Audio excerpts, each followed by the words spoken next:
Am I the asshole for refusing to let my roommate's boyfriend live with us after he tested me? I, 19 female, live with my roommates. Let's call her Ashley, 20 female, in a small 2-bedroom apartment. We've been friends since high school and decided to split rent when we both started college. Things were fine at first, but then she started dating Jake, 22 male. At first, he was over just a couple of nights a week, which I didn't mind. But over the past few months, he's basically moved in, eating our food, using our stuff, and not contributing a single dime to rent or bills. I finally had enough and told Ashley that Jake either needed to start paying his share or stop practically living here. She apologized and said she would talk to him, and I thought that was the end of it. Fast forward to last week, I was getting ready to head out to a late-night study group when Jake cornered me in the kitchen. He told me he wanted to test me to see if I would be a good person to live with full-time. I was confused and asked what he meant, and he said that if I wanted him to pay rent, I had to prove that I was roommate material by showing I could handle sharing the spaces with someone like him. He then gave me a list of rules that he wanted me to follow if he officially moved in. Things like doing my share of the cooking, even though I already make my own meals, not bringing any guys over, I'm single, but why is that even relevant? And being respectful of his game time by keeping the Wi-Fi free during his streams. I laughed in his face and told him that there was no way that he was moving in. He got pissed and told Ashley that I was being unreasonable. She confronted me and said Jake was just testing the waters and that I should have been more open to the idea. She accused me of being jealous because I'm single and suggested that I was trying to sabotage their relationship. Now she's saying that if I can't be supportive, then maybe she should get a new roommate, one who respects her relationship. I think this is completely insane, but Ashley and a couple of her friends are siding with Jake. They're calling me selfish and controlling. Am I the asshole for refusing to let him move in after his ridiculous test? In the comments, NoCod3515 says, "Not the asshole. Jake's behavior is a major red flag. His test shows controlling tendencies and a lack of respect for boundaries. The apartment is yours and Ashley's. He has no right to set rules or test you. His demands about cooking, visitors, and Wi-Fi usage are completely inappropriate. Your original request was reasonable. Either he pays rent or stops living there rent-free. Most leases have guest policies limiting overnight stays. Ashley is being manipulated here. Jake moved in without permission, uses resources without contributing, and now tries to establish dominance by setting rules in an apartment where he doesn't even pay rent. Stand firm on your boundaries. Document everything. Check your lease about guest policies, and consider talking to your landlord if this continues. Remember, you signed a lease with Ashley, not Jake. His attempt to test you is just a power play to establish control over your shared living space." And OP says, "Thank you for the advice. I will start to document everything from now on. Any other advice I should do as well? If you don't already have one, put a lock on your bedroom door." Gorilla Boy 75 says, "So he thinks he can come in as a third wheel and start making demands and stupid rules? Sounds like he's not the roommate material. Tell Ashley that if he's paying 1/3, that doesn't mean that he gets priority. How dare he make demands when he is an equal partner in expenses, especially for gaming, for crying out loud." And OP says, "Yeah, he gets really emotional when it comes to his gaming time." I'm with you, OP. I think this is completely insane. And if Ashley and her friends are on his side and they know the full truth, they know the full situation, and they're still calling you selfish and controlling, I think those would be low-quality people. Just low quality across the board. No brains. Because anyone with a brain will realize that he is a man-child, that this is ridiculous, and that this is insane. So that leads me to assume that they don't know the full story, that Jake has spun a little fairy tale to everyone, and Ashley is perpetuating it. I just don't get why Ashley confronted you and said that him testing the waters is okay and that you should have been more open to the idea, and that you're jealous because you're single. And you're trying to sabotage their relationship. Sis, I'm not going to be supportive of your little dumpster raccoon. It's just not happening. These people are just being ridiculous, are they not? At this point, do you just cut yourself out of the lease and find somewhere better away from these absolute crackheads? Not the arsehole OP. And now, onto the update 2 days later. Hi everyone. It's been a wild ride since my original post, and I wanted to give an update because a lot has happened. First off, I want to thank everyone who commented. It helped me see things in a completely new light. Honestly, I didn't even realize how much I was being gaslit by Jake and Ashley until I read some of your insights. I thought they were my friends, but now I see how manipulative and toxic their behavior really is. Maybe I just hated the thought of not having any friends, but who needs enemies with these kinds of friends? Not gonna lie, it still breaks my heart to realize this, and I cried a lot, but that doesn't change anything. I don't know why I'm saying this, it's just been a really emotional few days. Please forgive my rant. Since our confrontation, Jake has gone full victim mode. He's been telling mutual friends that I'm trying to ruin his life and kick him out of his girlfriend's apartment. Let me remind you, this man doesn't pay rent or contribute to any bills, so calling it his girlfriend's apartment is already laughable. He's been painting me as some controlling, jealous monster who can't handle his straightforward personality. Meanwhile, Ashley is eating it up and defending him, saying I'm overreacting and causing unnecessary drama. What's worse is that I've started noticing just how much control Jake has over Ashley. She has completely bought into his narrative and is now acting like I'm the enemy. For example, she told me last night that my attitude is making it hard for them to feel comfortable in their own home. Their home. This apartment is 50% mine, but suddenly I'm being treated like an unwelcome guest. I've decided I've had enough. I've already documented everything, his constant presence, his freeloading, and now his smear campaign. I'm reaching out to my landlord this week. Most leases have clauses about long-term guests, and Jake has definitely overstayed his. As for Ashley, I don't know if there is any saving our friendship. I'm heartbroken because I thought that she cared about me, but now I realize she's supporting Jake's abusive behavior. Thank you to everyone who opened my eyes to what was really happening. I'll post another update once I've spoken to my landlord and taken further action. For now, I'm just trying to reclaim my space and my peace of mind. Also, I really wanted to thank you for just caring and being there. This is what I needed to hear, and you were all honest and fair with me. I am very grateful for the support that I got that I couldn't get anywhere else. So thank you. In the comments, Lily White says, "Nice that you're standing up for yourself and your right to a peaceful living space." And OP replies, "I realized the night after I posted that I didn't feel safe anymore without a locked door. That was my sign that I really needed to listen to the advice." Curious Josh says, "Good for you on standing up for yourself.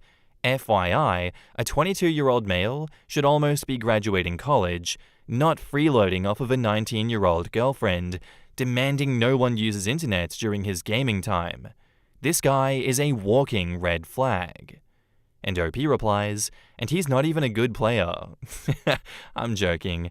I have no idea, but he gets angry all the time and screams at his screen and throws stuff across the room. Crag Hack says, "Good luck. Unfortunately, Jake seems like a good manipulator, so he might have gotten Ashley on board with his narrative. Doesn't mean that she's without guilt, just means that she might have started as a friend, even if she isn't that now. I'd look for your own apartment. As long as they're in your life, your home will unfortunately not be a safe zone. Good luck with everything." And OP replies, "Yes, I think she got blinded by love. I am in no place or mood to judge her. I will probably move out and see if my friendship to her can remain. I don't plan to see Jake anymore." And now, onto the final update, posted 9 days later. Hi everyone. I wanted to come back with a final update now that everything has been resolved. It's been a whirlwind, but I can finally say that I'm in a much better place. and I'm so grateful to everyone who supported me along the way. After my last update, I contacted the landlord and explained the situation. Turns out, Jake had violated the guest policy in our lease by staying over so often. The landlord was understanding and firm. Jake couldn't stay overnight anymore, and if Ashley wanted to add him to the lease, we would need to renegotiate everything, including his share of the rent and utilities. When I shared this with Ashley, she was furious at first. She accused me of trying to sabotage her relationship and even said that I was acting petty, but as the reality of the situation set in, something shifted. I think for the first time she saw how much Jake's presence had disrupted our lives and how much it had hurt me. To my surprise, Ashley apologized. She admitted that she had been blinded by her feelings for Jake and hadn't considered how unfair her actions were. She said she needed to reevaluate things with him and asked for some space to think. Over the next week, Jake stopped coming over. Ashley and I had a long, heartfelt conversation, and for the first time in weeks, it felt like I was talking to my old friend again. She admitted that Jake's controlling behavior wasn't sitting right with her anymore, and that she felt like she had been losing herself trying to please him. And here's the best part. Ashley broke up with Jake. She realized he was manipulative and toxic, not just to me, but to her as well. She thanked me for standing my ground and helping her see the situation clearly. We're still working on rebuilding our friendship, but things feel so much lighter now that he's out of the picture. The apartment is peaceful again, and I've even started redecorating to make the space feel more like home. Ashley and I are taking things one day at a time, but we've both agreed to prioritize communication and respect moving forward. I know not every story ends this way, but I'm so grateful that mine did. Thank you to everyone who encouraged me to stand up for myself. It made all the difference. Without you, I would be living in hell right now. P.S. I kept the lock though. And in the comments, Vibecatcher says, "It's wonderful that your friendship with Ashley has been salvaged, and that you're both committed to building a healthier and more respectful living environment. Enjoy your peaceful apartment and redecorated space." And that friendship saved Ashley from a relationship with a dark future. OP took a stand for themselves and didn't go quietly. Glad to hear it all worked out, OP. The trash took itself out and everything worked out so well. I'm very glad to hear that. Let's go. Thank you for the story. Very much appreciate it, and good luck going forward. This one doesn't have an update, but I felt like reading it anyway. Our next post is by user Maya3376, and it's titled, "Am I the asshole for snapping at a hotel receptionist after being given the wrong room 3 times? So I was on a trip recently and booked a room at a fairly nice hotel. I specifically paid extra for a room with a king bed and a city view because it was supposed to be a relaxing getaway. When I checked in, they gave me a room with 2 twin beds and a view of the parking lot. I went back to the front desk, politely explained the issue, and they apologized, saying there was a mix-up. They gave me another room key, but when I got to that room, it still wasn't right. This time it was a queen bed with no view at all. I was annoyed, but I kept my cool and went back to the desk again. They apologized again and assured me that the next room would be correct. Spoiler, it wasn't. The third room wasn't even cleaned yet. There were towels on the floor and an unmade bed. At that point, I was exhausted and frustrated. I went back to the front desk and snapped at the receptionist. I didn't yell or swear, but I raised my voice 3 times. The receptionist looked flustered and said that they were doing their best, but I wasn't really in the mood to hear it. They eventually upgraded me to a suite, but when I told a friend about the situation, they say that I overreacted and that it wasn't the receptionist's fault because they don't control room assignments. I feel like I was justified in being upset, but now I'm wondering if I crossed a line. Am I the asshole? In the comments, Lost Needleworker 285 says, "Receptionists do assign rooms. They probably just overbooked that room type and figured that you would either just accept the first room without complaining or give up after 2 to 3 times and accept one of those. Look, I get that hotels can be hectic, but if they're going to take my money for a specific room, they should ensure it's available. It's frustrating when expectations aren't met." They damn well better either refund my money or upgrade my stay if they don't have what I paid for. Once is an honest mistake, twice is incompetence, thrice, and man, they don't like you. A receptionist assigns rooms. That's part of their job, not the arsehole. OP was understandably frustrated after multiple mistakes, and it's part of their job to resolve issues like this. True, having to go back and forth multiple times after a long journey is frustrating and disruptive. It's frustrating when you just want to unwind, but instead you're dealing with repeated errors. It can really test anyone's patience, especially after traveling, and raising his voice after dealing with this many errors is understandable. He didn't lose his temper, he stood up for himself. Yeah, I agree. I think he did the right thing here. You're not just being a meanie bombini for no reason. They have slighted you multiple times when you did everything correct. They're intentionally messing you around, and they're intentionally not doing their job. What reaction do you expect when this happens? You did everything expected of you, and then they upgraded you to a suite. Your friend has no brain. Your friend is very unaware of how the world works. Maybe your friend has just had good experiences this whole time and, hasn't had to deal with bullshit like this. Or maybe your friend just accepts it and says, how dare you actually stand up for yourself? You're supposed to not have a backbone like me. Or why do you have a spine? Get rid of that thing. Either way, your friend is a bit of a doormat by the sounds of it. I don't think you crossed a line, and I do think you were justified in being upset. Not the arsehole. Advice needed. Sister-in-law is inviting herself to the bachelorette. I, 35 female, am marrying James, 36 male, next year. His brother Matt, 34 male, has been married to Paula, 34 female, since before I met James.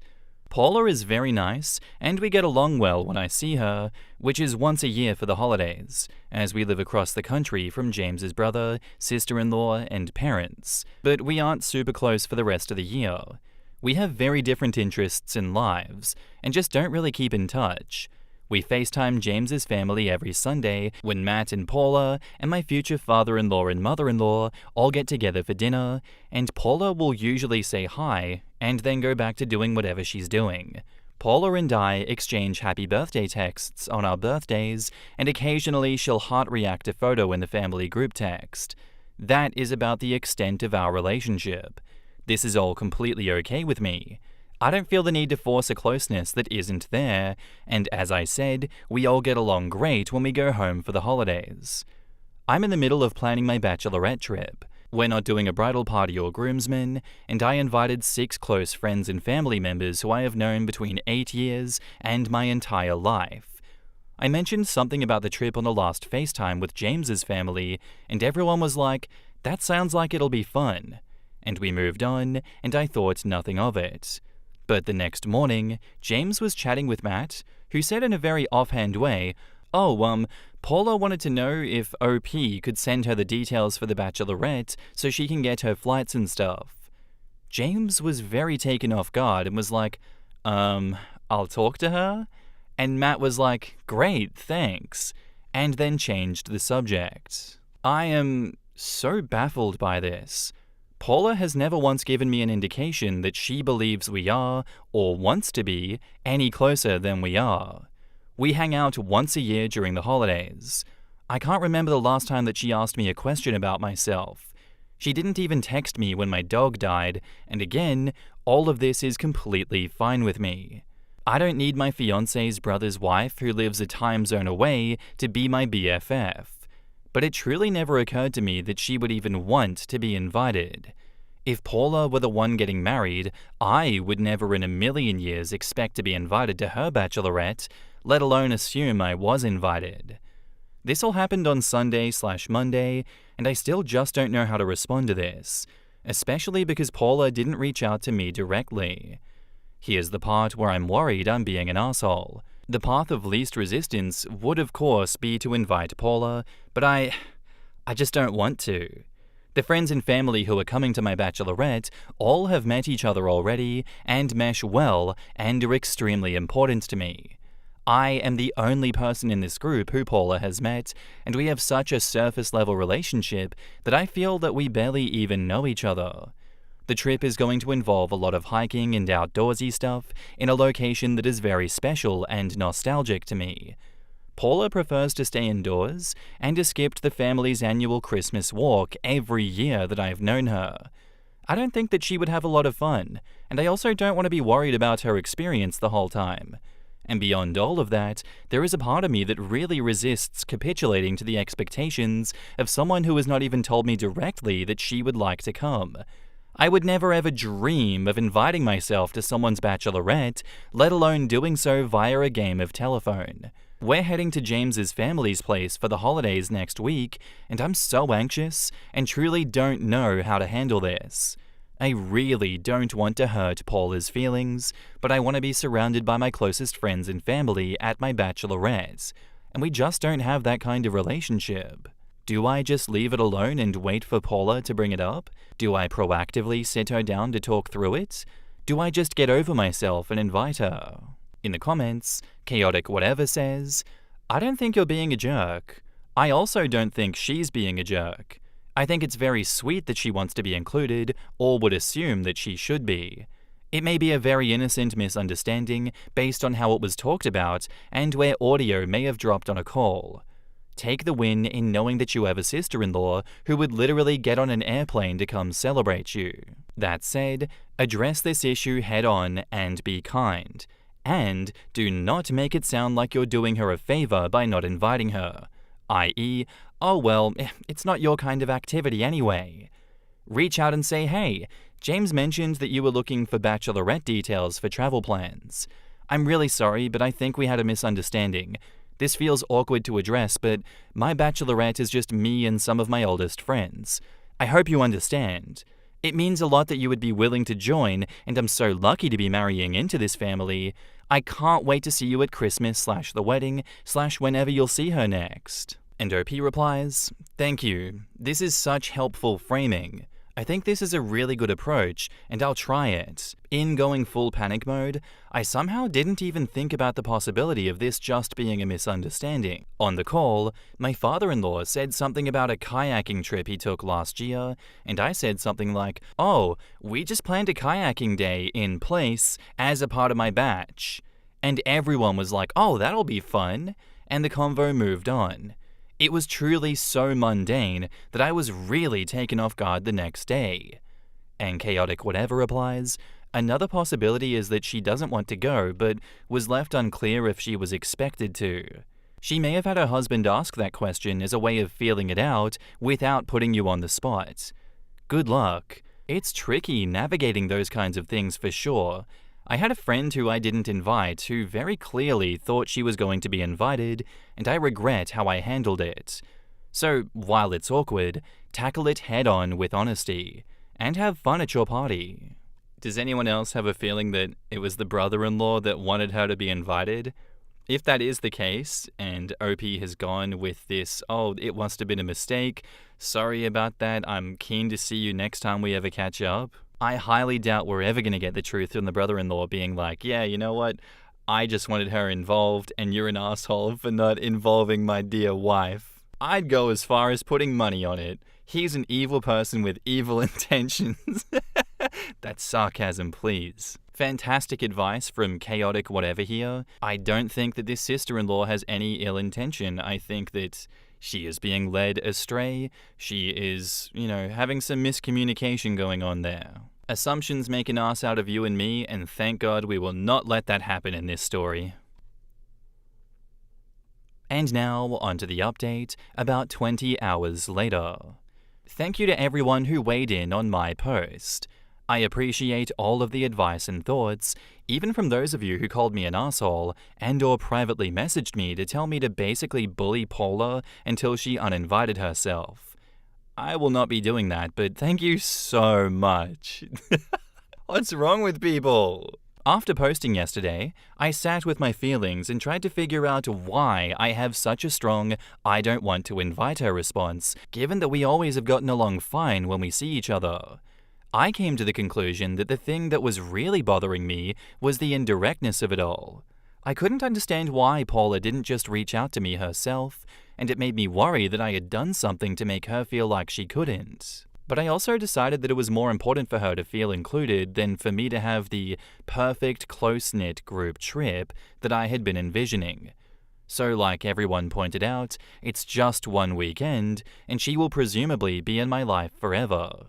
So I called her yesterday evening, the first time either of us have ever called the other lol, and the convo went like this. Me. Hi Paula, I'm about to send over all the Bachelorette info, and I'm so excited that you'll be there. I just wanted to check in though and make sure that you know that you can totally reach out to me about things like this going forward. I hope I haven't done or said anything to make you feel like you can't, and if I have, I'd love for us to talk it through. And Paula, after a long confused silence, replies, that's really nice of you, but I think there's been a miscommunication or something. I hadn't been planning on coming to your bachelorette. Me, also confused, replies, oh, okay. I just thought, since Matt asked me to send you the info, and Paula says, he what? And for me, confusion intensifies, and Paula continues, I'm going to talk to him real quick. Let me call you back. 10 very stressful minutes later, Paula called back and basically said that Matt got in his head about worrying that Paula was feeling hurt and left out, which she was not. She was like, no offense, this trip sounds like my worst nightmare, lol. And he had the galaxy brain idea to parent trap us into thinking that Paula was supposed to come on this trip instead of just talking to either of us. The end result is that Paula has no desire to come to the Bachelorette and never did in the first place. Matt has apologized, and all this encompasses the most in-depth conversation about our feelings that we have ever had with each other. Growth. Gotta love a stoic Midwestern family. Paula and I are also going to get dinner over the holidays, which will be nice, and hopefully an opportunity for us to get to know each other better. Thanks again to everyone who gave their input, and sorry if you were hoping for a more dramatic update. In the comments, Okidoki654 says, I'm glad Paula felt comfortable turning you down. We might have been reading help. My sister-in-law invited me to her bachelorette, but it sounds like my worst nightmare. Men. In all seriousness though, I'm glad that it worked out for you, OP. Was a decision made for two women about how they should feel and what they should do about it without actually talking to either of them about it first? Yes, of course it was the man who created this whole mess, but kudos to both women involved for being honest and upfront with each other about it instead of just going through the motions for someone else's sake. And I'm glad that all parties could talk it out and grow at the end of it all. Have a great trip, OP. I love this, especially sister-in-law's response, which you know is enough to spell an interesting conversation with husband while she gets to the bottom of it all. But all really nice. Hey idiot that I married, what did you say to your brother? Have you met me? A weekend outdoors with a group of people I don't know? What about that sounds like me? This was absolutely word for word the conversation when sister-in-law got off the phone. Oh god, embarrassing. Very much embarrassing. If I were her, I'd kill him for signing me up to a weekend of outdoors shit that I didn't want to do with a bunch of people that all have history with each other and they don't really want me there. What's going on with that? She'd be right to go off on the husband as well for that, because what was he thinking? Critical thinking absolutely lacking with that one. But with that all said, a post with two adults talking to each other in an adult fashion, fully communicating and resolving everything? Color me shocked. Crazy how that all works, huh? Thank you for the post, OP. Glad everything worked out in the end, and all the best going forward. Our next post is by user Banana, and it's titled, Am I the asshole here for saying no to my boyfriend's proposal because I hated the ring? I, 24 female, have been with my boyfriend, 29 male, for 4 years. We've been discussing marriage a lot lately, and I've sent him engagement rings I like so he could get a feel for what I'm into when the time was right. He proposed to me a few days ago, and while the proposal wasn't exactly how I imagined it, it was still very sweet. When he pulled out the ring, it was the complete opposite of what I like, and honestly, it was ugly. I hated it. I told him while I would love to marry him, I didn't like this ring and felt like since I sent him so many I loved and he didn't pay attention to those details, it didn't bode well for a marriage.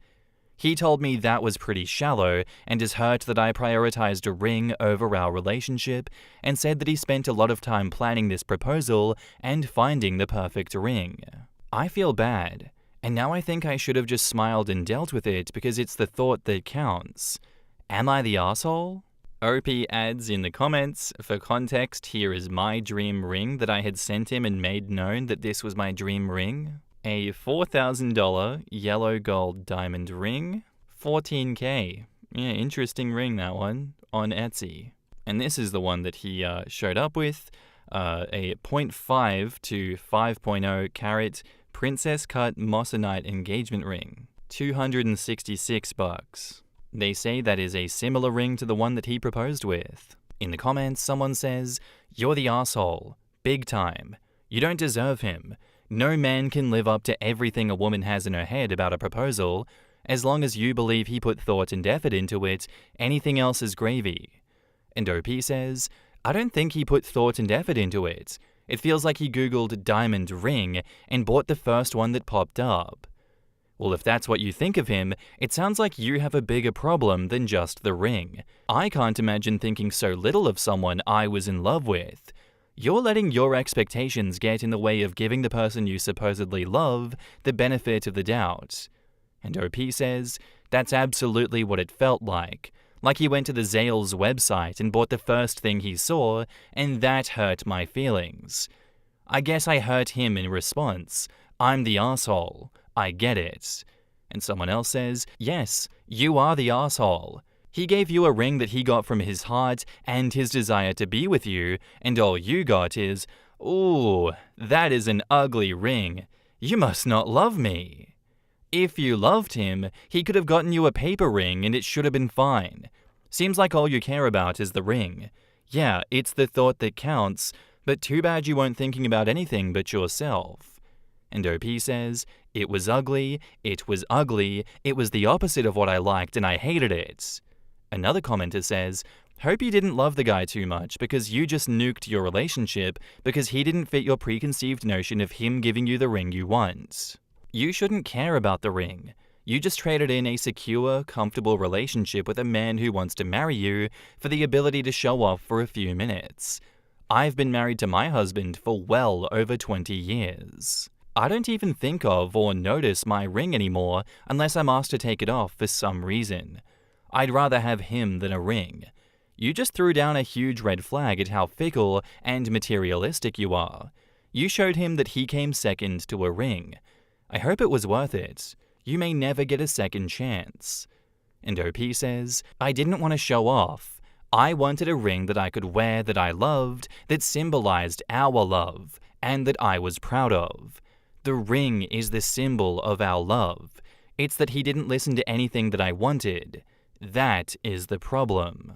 I'm going to go against the grain of the commenters and be like, that was a gigantic price difference and a completely different style to what OP was asking for. I don't blame them for being upset. If I ask for a goddamn German Shepherd puppy and you give me a Chihuahua, I'm going to be cool with that. But in that situation, I'm going to say, what the hell is this? Where's my German Shepherd puppy? I wanted a big dog. I didn't want a little adorable Chihuahua. You weren't even listening to me. Do you even know who I am? This may be some weaponized incompetence, some bare minimum effort coming from this guy.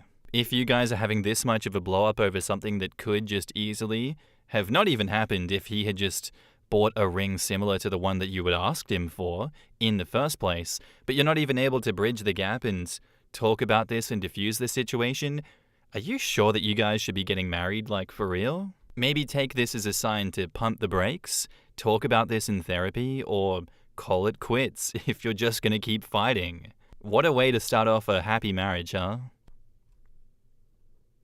And now on to the update. I broke up with him. I've tried to have a discussion with him and he wasn't listening at all, and I realized I'm young and I'm pretty and I deserve more. I hope he finds someone who likes that ugly-ass costume jewelry ring. And in the comments, Plenty Hedgehog says, I get that the ring that she liked was expensive, but he could have easily gone for a similar style with more affordable alternatives. A ring with CZ, white sapphire, topaz, or moissanite, which is what he ended up choosing, in the same style, would have been just as budget-friendly as what he ultimately got. The issue isn't the cost, it's that they had discussed rings, and he completely disregarded her taste. This was supposed to be something she'd wear for the rest of her life, and his lack of care really shows what he thought of her, or rather how little he thought of her at all. But of course, Reddit always makes it into a gender thing. She's a gold digger, cries the incel brigade. In reality, it's just about wanting a partner who cares enough about you to get something that you actually like. Real talk, the ring that she linked as an example of what he picked out was not great. It does look like cheap costume jewelry that you get drop-shipped straight from China. Honestly, I wouldn't blame someone from turning down a proposal with that thing either. She said in the comments of that update that she sent him like 10 to 15 rings, some of which were in his price range of $150-ish. He didn't open those links or pay attention to her at all.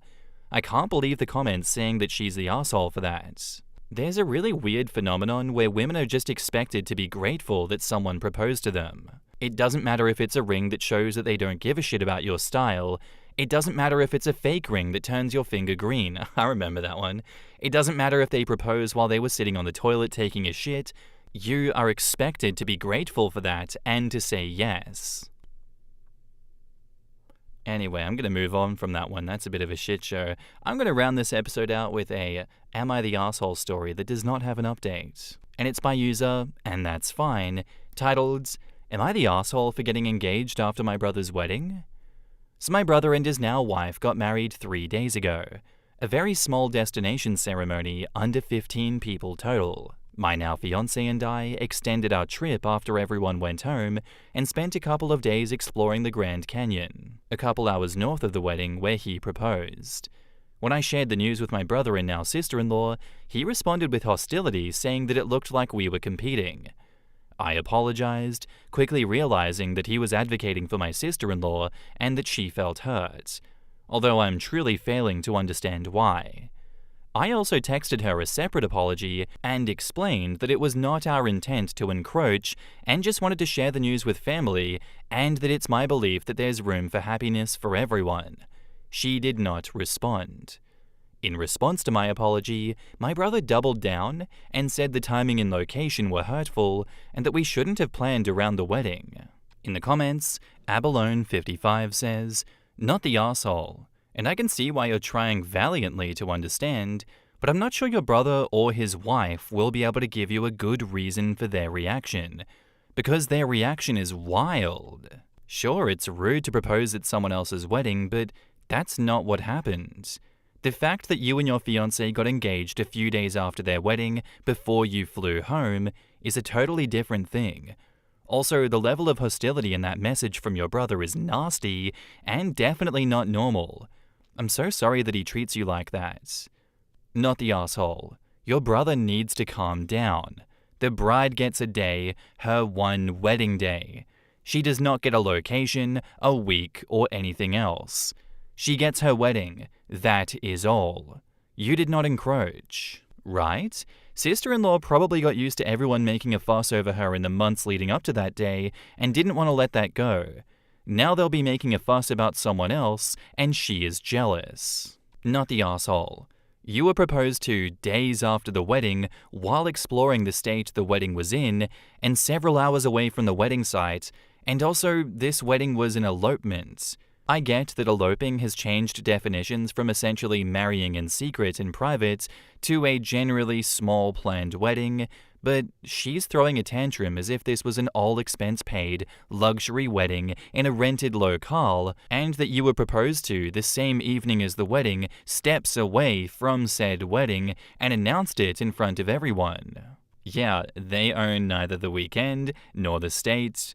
They have a stick up their asses. One stick, two asses, I'm going with that. You definitely gotta hit them with a petty response. There's definitely some pettiness that's needed. Oh, I'm sorry that you're together with the love of your life right now, enjoying married life.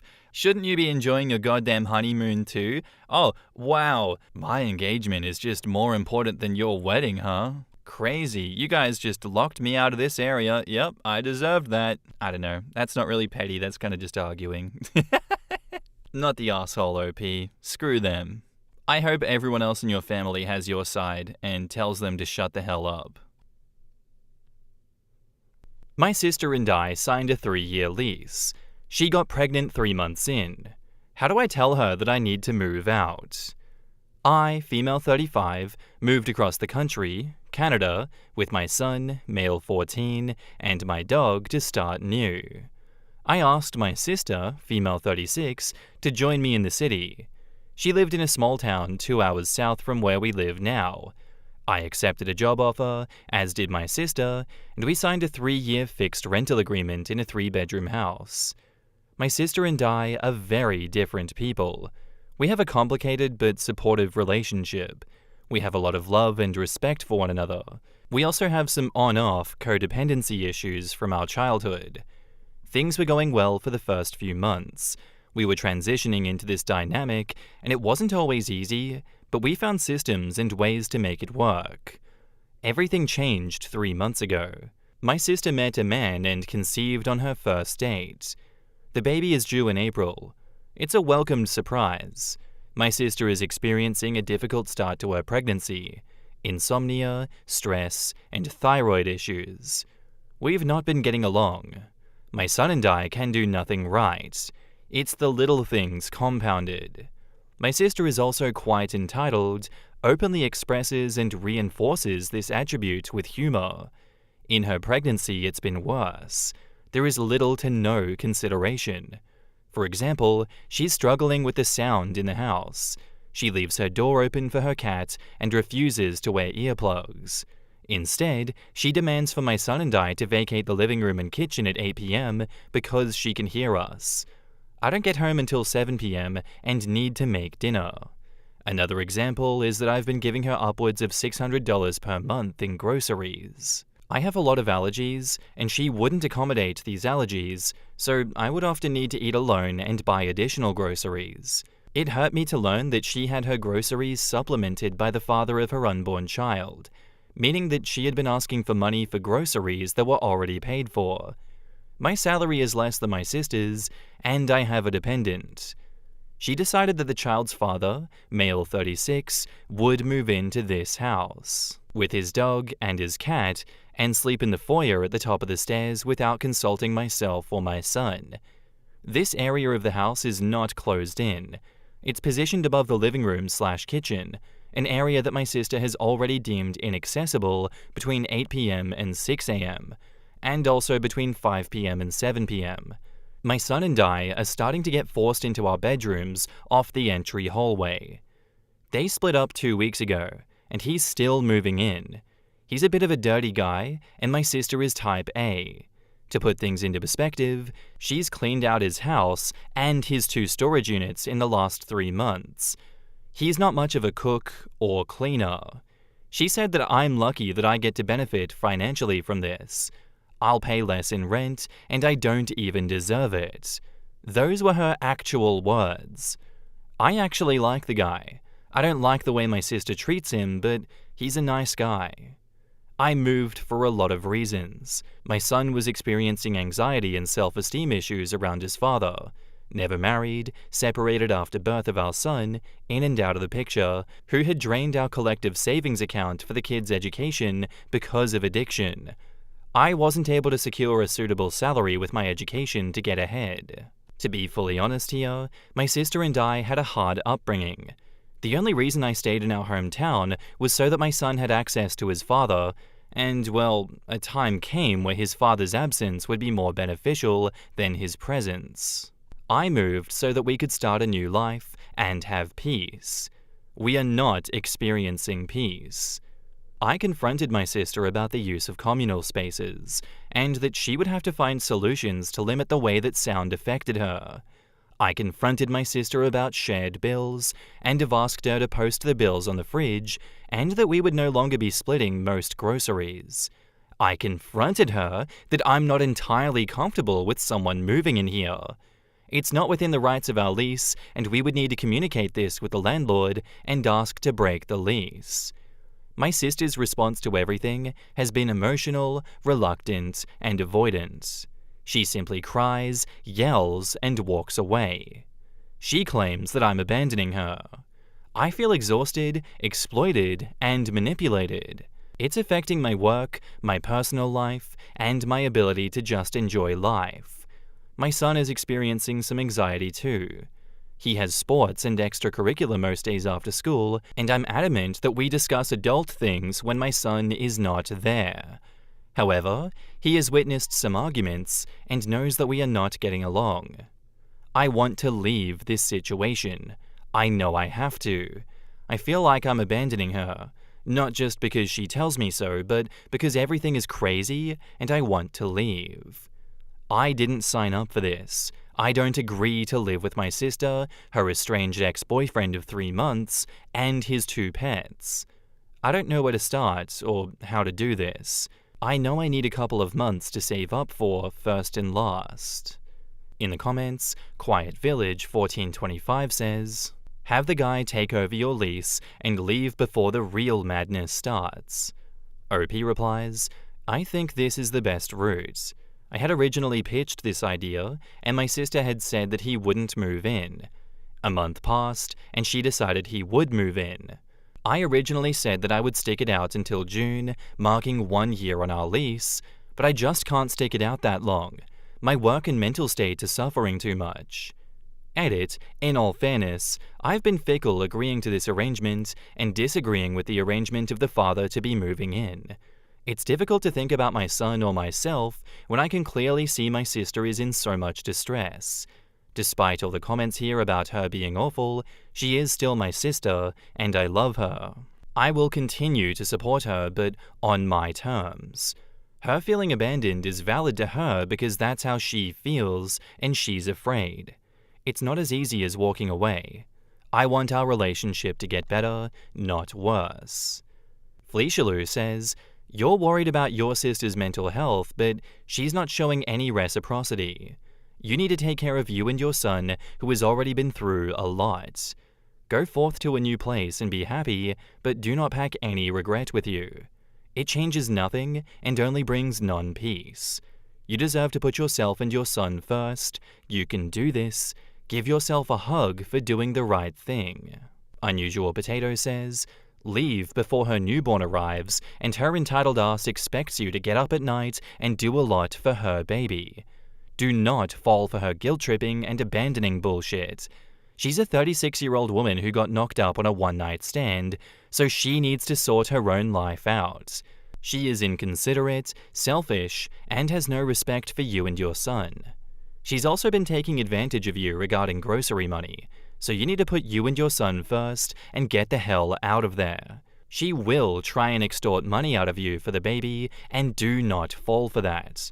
Remember, her baby has a present father, and yours doesn't, plus she makes more than you. Set hard boundaries, and show that she can't walk all over you anymore." Hats and Topcoat says, "You never agreed to live with someone who treats you like shit. She has zero respect or regard for your needs or your son's needs. She's choosing to ignore your feelings at every turn. As soon as you possibly can, give her 30 days notice that you and your son are leaving. In the meantime, do what's best for you and your son, not necessarily what she has decided she wants you to do, such as changing your habits and staying out of common spaces." Completely agree with all of this. I mean, she's 36 years old, and she hasn't sorted her shit out. You and her came to an agreement as to the living situation here, and she has just added so many extra goalposts, so many extra things that make this arrangement untenable. Yes, you have been fickle agreeing to this arrangement and disagreeing with the father moving in, but I assume you're doing it because you think she's going to be logical and normal about it. But what you have experienced and what she is continuing to push on you is very much illogical craziness. It's all just craziness, and the more you stick around in that household, the more will be expected of you, and the more your relationship with her will break down. I feel like it is inevitable at this point that you two are going to hate each other if you stay together here. Distance makes the heart grow fonder, especially when the person that you're viewing from a distance is a raging dumpster fire. They can keep themselves warm the hell away from you. And now, onto the update 2 months later. Posting on Reddit was an absolute wake-up call. My sister found the post. Her and her ex totally berated me in a government building conference room after hours. When I was adamant about moving out, things got substantially worse. My sister decided that he would not move in, and we would both move out. I notified the landlord to give him 60 days' notice. I found a place for myself and for my son. It's within my budget and absolutely perfect. With an exit in sight, things were starting to become tolerable. Come mid-November, there was still the issue of shared assets, so I braced for the difficult conversation with my sister via text, requesting to set a date and time to discuss things. Her actual reply was, "Suck my dick, I'm blocking you." I remember being shocked. This was actually out of character.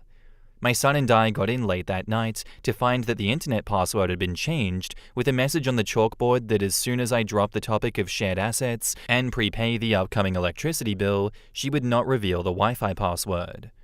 We live in an area without cell coverage, so I couldn't even message my sister to call her out. I'm not proud, but I went to the garbage and unplugged the router and locked it in my work truck. When she came to me, she was furious. I can hardly remember what she said now. What I can say is that she was very cruel and near violent. In that verbal vomit, she said, "You have no idea what I've been through. I miscarried." At that point, I asked her to give me a few minutes to process. I left shortly after, with my son and my dog, leaving the router on the porch. I'm embarrassed to say that I offered to stay the night and keep her company. I realize now that in order to support someone, we have to ask ourselves if this is safe, if we have the capacity to offer support, and if this person has the capacity to accept support. She halfway apologized a couple of days later. After that, she grieved independently and almost silently. My son and I grieved independently from her, being careful to follow her direction and boundaries of not talking about it. Weeks felt like months. The house was cold. Any level of contact or coordination was the beginning of a fight. In therapy, I started to unpack the events over the last year. I learned a great deal about myself, mostly in regards to my self-integrity. I've come to understand my role in perpetuating her controlling behaviors, my lack of self-esteem, which snowballed under our shared roof, leaving me in a state of ambivalence and complacency. I recognized the ways in which my sister held little to no regard to my autonomy, often using emotional manipulation to force my submission. I know this is abuse. Know that when she got cold, I got colder. I am not innocent in all of this. Someone once described us as an immovable object meeting an unstoppable force. I think there are times where we play either role. I carry deep compassion and love for my sister and remain forever empathetic. I remain optimistic that she will come to understandings of her own that will reunite her with her humility. I am terribly sorry for her loss and often find myself worried about her well-being. I have hope that in time we can build a stronger, more sustainable dynamic. I'm painting my bedroom at my new place. Even with my son on the other side of the country this holiday, I feel at peace here. I wish my sister has peace too. A day will come where we can overcome some of these hardships, but that day is not today. In the comments, Stolen Pen says, "Good. I hope your life gets better without your abusive sister in it. I kind of want to address how you felt that you were equally at fault for the fighting. I think it's completely normal to label your reaction to her abuse as being just as bad, but I also want you to recognize that your sister sounds batshit crazy. I realize that saying you were at fault is a way for you to reclaim autonomy, but as an outsider, no. Emotional abusers will push you to great length for a reaction just so that they can say that you're as bad as they are. I'm sure there is a lot of unhealthy family dynamics that you will unpack in therapy. Good luck healing and give yourself space and grace." And OP says, "Hey, Thanks for saying this. I feel like I'm just scratching the surface in terms of my trauma response. I'm not fully accepting the abuse that took place, but am working towards it. Because my sister and I have a very difficult upbringing, we had been very much entangled. She's the only family I have, so it very much feels like a loss. I do agree with you that my sister was the abuser, and I was simply reacting. This I know to be true. I'm just not sure of my reactions at this time. Anyways, thanks for saying this. Rosie Sophia says, sounds like a lot of mess and hurt on both sides. You did the best with keeping distance, having therapy, and living in peace with your son. You were so nice for being optimistic about your relationship. I hope the same too, that eventually you both find peace. And OP replies, thanks for being kind. I'm keeping busy with my new place, trying to distract myself. Brutal Blonde says, you've lived together for 3 months, and you need to discuss the shared assets you acquired in that time frame. Okay, lol. Something seems weird. Your sister didn't change her mind about her ex, and you did with your relentless arguments. You started the battle for control by dictating who could live with your sister. Laser Waffles replies, I wouldn't call it a battle for control if you want to have a conversation with someone before somebody moves into a shared apartment. And OP says, I mean, we moved across the country with nothing. Furniture, tools, dishes, even the pantry and the cleaning supplies, all of these things add up. When everything is a fight, you have to discuss the right to take the rake if you leave the shovel kind of thing. Yeah, OP's sister sounds like the roommate from hell here. I'm glad that OP recognizes that her changing the password was abusive control. And I'm proud of her for disconnecting it and putting it in the truck. That's hilarious. And I think that that is the appropriate reaction to her sister in this instance. But yeah, isn't it crazy that she can justify her actions, but the second that you do it, oh, it's a problem. Oh my god, you're the abuser, OP. Oh, what's with the double think, sister? It also makes sense that OP kind of thinks that her reaction there was a bit abusive herself, given her upbringing. Can't fault her for that. We do love a bit of introspection and self-awareness. But at the end of the day, what you did was a reaction to your environment, OP. I think you did the right thing, and giving you and your son space from that shit show is the correct thing to do. I hope that one day she calms down and recognizes what she did wrong and apologizes, and you guys can be amicable once again, but it doesn't sound like that time's gonna come anytime soon. Thank you for the story, thank you for the update, and all the best for you and your son. Now our next story is from the Am I the Arsehole subreddit. It doesn't have an update, but it looked pretty popular, so I just want to read it. It's by user Ness Lucas, and it's titled, Am I the asshole for telling people that I'm not having fun when they ask, and I'm genuinely not? So this one's general. I'm the guy who, when I don't enjoy something, I'll tell you I don't. But if I commit to something, I'll see it through to the end without complaining. Oh, he's one of them brutally honest guys. Let's go. This comes to a head when I was on vacation with my older brother in Arizona, who wanted to do a lot of nature hikes. Nature hikes are fine. I don't mind them, but I do dislike walking up large hills. Walking downhill is the easiest thing ever. It's like being nature's passenger princess. You just put your foot forward and let gravity do all the work. Walking uphill, conversely, is very draining and leaves me sweaty. I don't make a point to complain about something when I do it, so when I was walking uphill, despite not liking it much, I held basic conversation with my brother. As we were heading back down, he asked me if I was having fun, and I said no. Not because of any fault of my brother, I just didn't find the activity fun. Not even bad, just satisfactory. Later, when he was driving me to the airport for my flight home, he told me, if I ask if you're having fun, don't say no. Look, I understand that it can be demoralizing to hear someone's not having fun, but I don't like it when people ask for my opinion and then get upset when I give my honest answer. If I'm not having fun, I'll just say that I'm not having fun. I'm so keen to hear what you guys have to say about this one. Hey guys, are you enjoying the video? No. Oh, okay, sick. Thank you very much. In the comments, Keybar8 says, you're the asshole. It's been a fun day hanging out with you, but man, this hike is steep. I'm looking forward to the downhill bit. That is the sort of polite answer that people are looking for. You acknowledge you're enjoying your brother's company, which was what he was looking for, but you can also acknowledge that the hike is hard, difficult, etc. It doesn't matter how much the activity sucks, people want to hear that you're enjoying their company. Yup, something along the lines of, it's awesome being out here with you, but man, hikes like this one totally kick my ass. Doesn't offend him, and also doesn't sign you up for a lifetime of steep hikes. Exactly. It's a small societal nicety that expresses that I'm happy to spend time with you, even if I don't enjoy the activity. My grandma was very good at, I'm just happy to be with you, or seeing you makes me happy. Which as a kid, I didn't understand was her way of saying, this activity isn't my thing, but I'm glad to be here because I love you. I dragged her to so many dumb things, lol. She was a really good sport and never made me feel like the unpleasantness of what we were doing for her outweighed the niceness of being with me. I love her so much. AA Poisonous Kisses says, you're the arsehole. You could have communicated your dislike of the hike with a simple, not really, but I'm enjoying spending time with you. You're being a dick, OP.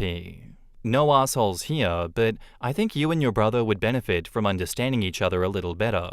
There's nothing wrong with giving him an honest answer, but it obviously hurts his feelings. Unless he already knew your feelings about the kind of hike and or the things you do find fun, or unless you explained the context of your feelings afterwards, your words made him feel guilty about failing to give you a fun time. He's wrong to say that you shouldn't be honest, but most people are not used to that kind of bluntness, and you failed to consider his feelings. In the future, you might benefit from finding a better balance of keeping your commitments without complaints and being more open about your preferences and desires. People feel good when they can have a mutually good time, and people tend to feel worse about a situation if they realize they're the only one enjoying themselves and the other is simply indulging or tolerating them. Hello, not the arsehole. As an autistic person, I find myself having to think about what other people want to hear instead of what is the appropriate response. I think in this case, you can give more context, if it seems right, why the activity is or isn't fun without diving into detail. Expressing your own needs isn't necessarily complaining unless the problem has been addressed or there is more nothing to be done, and you bring it up to guilt other people. Maybe say like, not very fun for me because long uphills aren't my thing, and cut off further response without being rude. I think bringing it up beforehand to your brother might help too, so that the two of you can compromise. Yeah, my first thought is that OP is on the spectrum as well, because, communication is a bit lacking there. I don't think the correct thing to do in this instance is not say anything beforehand and only say that, hey, this kind of sucks, like midway through the activity. I would say that as we were heading back is midway through the activity. How about in the future you say something like, uphill's not my thing, can we do flat or downhill? That's better, I reckon. Keeping your feelings, thoughts, and emotions to yourself previous to it will only make him assume that you're absolutely okay with uphill and everything else that he wants to do. I don't think you're a dickhead for what has happened, absolutely not. I think you're just a bit unaware, and that's okay. Everyone is a little bit ignorant in some regards. You're the asshole for what occurred, but you're not a bad person. Am I the asshole for calling out my boyfriend's family for changing the sleeping arrangement rules to favor his brother and sister-in-law? I, 24 female, and my boyfriend Nathan, 26 male, have been together for 6 years. This year, we traveled to his parents' house for Thanksgiving. For context, Nathan is one of 4 brothers. Alex, single, Jack, married to Jill, Nathan, me, and Luke, married to Millie, with a nearly 2-year-old. Everyone lives out of state except Luke and Millie. Nathan and I have the longest drive at 9 hours. Here's the issue. Nathan's parents, Mary and John, have only 2 guest bedrooms. 3 couples tend to visit at a time, meaning someone has to sleep on an air mattress in between the rooms. The first year I visited, I was told they would rotate who gets the air mattress to keep it fair, but after 3 years on it, we were told that it was now first come, first serve. Nathan's job doesn't allow much holiday time, so we're almost always last to arrive and stuck on the air mattress. While annoying, we understood, it seemed logical. This year was different. Nathan and I got Monday through Thursday off and would arrive first. I talked to Mary about how we were finally able to get a bedroom, and she laughed, saying, "Yep, first come, first serve." Millie, who I've grown close to, knew that we were thrilled about the prospect of getting a bed this year. She even decided to come early too so we could hang out, and we planned that I would take the twin room and she would take the queen. Here is where it gets frustrating. The day that we left, I texted Mary our ETA. A few hours later, Millie texted me saying Luke had spoken with Mary, who mentioned Jack and Jill would get the queen room and Luke and Millie the twin room, leaving Nathan and me on the air mattress again. Luke called Mary out, reminding her of the first come, first serve rule, but she suddenly claimed that she never said that and justified her decision because Jack and Jill would be staying an extra day. For context, Jack and Jill were arriving a day later than us, so this reasoning felt like an excuse. When we arrived, Nathan brought up the rule again, but Mary got defensive, claimed she didn't remember ever saying it, and refused to budge. I said several sarcastic comments as I felt this was really unfair. I pointed out that rules are rules until they didn't serve Jill, and that we always did it a certain way until that means Jill has to take the air mattress, and she could come up with any justification, but that doesn't make it fair.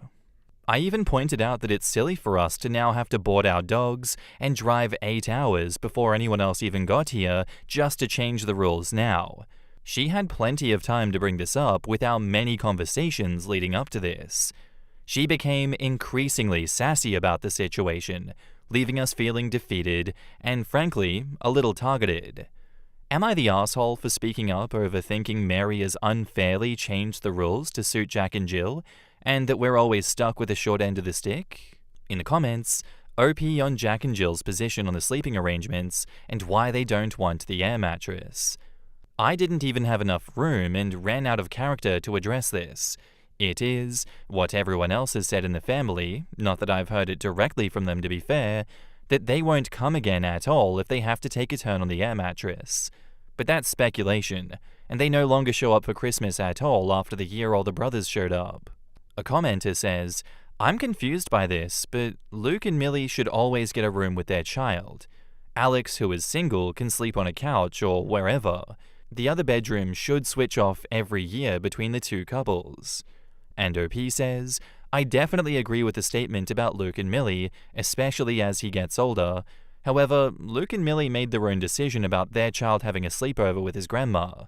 Mary wants that as well to give them time to hang out with the brothers at night, as well as the baby spending a few nights with Millie's mum, who lives 30 minutes away.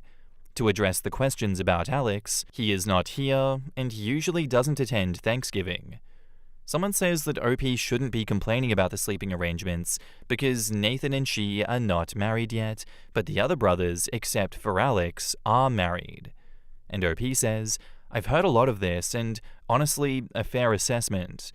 However, since I've been with him for 6 years and lived with him for 5 years, anytime they ask us to visit and no one else is there, they've had no issue with us sleeping in the same room. In fact, at one point when this was going on, none of the brothers were married and we were all girlfriends. And we were on the air mattress, as the rule was first come, first serve, and we were there last. We plan on getting married. However, he's had college, then military training, then his big promotion, in which we moved so far away on very short notice. That is where our money is gone, and we are working on saving up for a wedding, and he wants to get me a nice ring. So I truly don't think our lack of marriage factors into this, despite this being one of the excuses used when pressed about her lying to us. Not the arsehole. And honestly, I'd just leave if it were me. Every time you guys dance their dance, they think it's okay. I'd go home to my nice bed, get the dogs, order a half-baked pizza tomorrow, and cook it up on Thursday. They're being rude, and if this is their status quo for the foreseeable future, you want none of it. I think you could go a few ways about this one, and definitely you guys just keeping yourselves out of it is one of them. It's a choice, But I think you definitely should just put your foot down, take the room, and tell them if they want a bed to sleep on, the air mattress is there. We agreed to this, we're here first, sucks to suck. And if they really don't want to sleep on the air mattress, they can go to a hotel, motel, Holiday Inn, whatever works for them. These assholes cannot just keep shifting the goalpost every single time it doesn't favor them so that it does favor them once again. You gotta set those boundaries, you gotta put your foot down, and you gotta put them in their place. If that starts a fight, that's all well and good, but you should not be missing out, and you should not be taking the short end of the stick just to, avoid drama that they are starting. Screw them. And now, onto the update, 5 days later. I feel like I may have let y'all down on this one based on the advice, but here's how things went. Later Monday night, Nathan spoke to his mum, and we did get the bed for the one night before Jack and Jill arrived. Initially, it was only offered for us to move the air mattress into the queen bedroom for the night, but Nathan pointed out that we were being made to sleep on an air mattress when a bed was readily available. The next morning, Nathan had to run errands where we used to live before we moved. While he was gone, I washed the sheets and remade the bed, even though Luke and Millie told me that I didn't have to wash them, just remake the bed. While everyone in the family is very clean, Mary always insists on washing the sheets between visitors, so I did it out of respect for her preferences. Millie and Luke even offered for us to take their bed, but honestly, it wasn't just about the bed, it was about the promises that were made and then retracted, despite these rules being in place for years. It was also about the gaslighting and the fact that Mary didn't tell us ahead of time, even though there were so many chances to do so. As close friends to Luke and Millie, I didn't want to put them in the position of being uncomfortable on the air mattress either. While I've never had a child myself, I know your body isn't the same afterward, especially your back. We ultimately agreed to move the air mattress into Luke and Millie's room since they had a heater, and it gave us a little bit of privacy. We tried to make the most of the holidays and enjoy our time there despite everything. Later, Mary mentioned plans to get 2 pull-out couches, one for the area between the rooms and one for the twin bedroom. While this was thoughtful, it still didn't address the issue of changing the rules to suit others. Mary has already stated that we'll have a bedroom for Christmas, but this promise is broken again. We won't stay at their house in the future. Nathan and I have decided that if we don't get a bed for Christmas, we'll stay in a hotel. We're still planning to go because it's Luke and Millie's son's birthday. For Thanksgiving next year, if there isn't enough room, we're staying home. However, Nathan and I are currently planning on getting a house, and Luke and Millie suggested that once we do, we could host Thanksgiving there. They said they would love to attend, which is exciting because Millie and I are both avid bakers and love cooking. Whenever Millie and I bring dishes to these gatherings, they are barely touched, except by us and our partners. We're also planning to visit Luke and Millie more often. They are considering moving closer to the parents, and when they host holidays in the future, we'll always have a guaranteed space at their home. To address popular questions for info on the last post, on Alex, he doesn't come for Thanksgiving. He only saves his days off for Christmas. Also, he has rarely gotten put on an air mattress. Only once that I can remember, and that was Luke and Millie's wedding. When all 4 bros used to come for holidays, it was Alex in the twin bedroom, Luke, pre-marriage or girlfriend, on the air mattress in that room, Nathan and I in between rooms, and Jack and Jill in the queen. On the hotel, this house is in the middle of nowhere.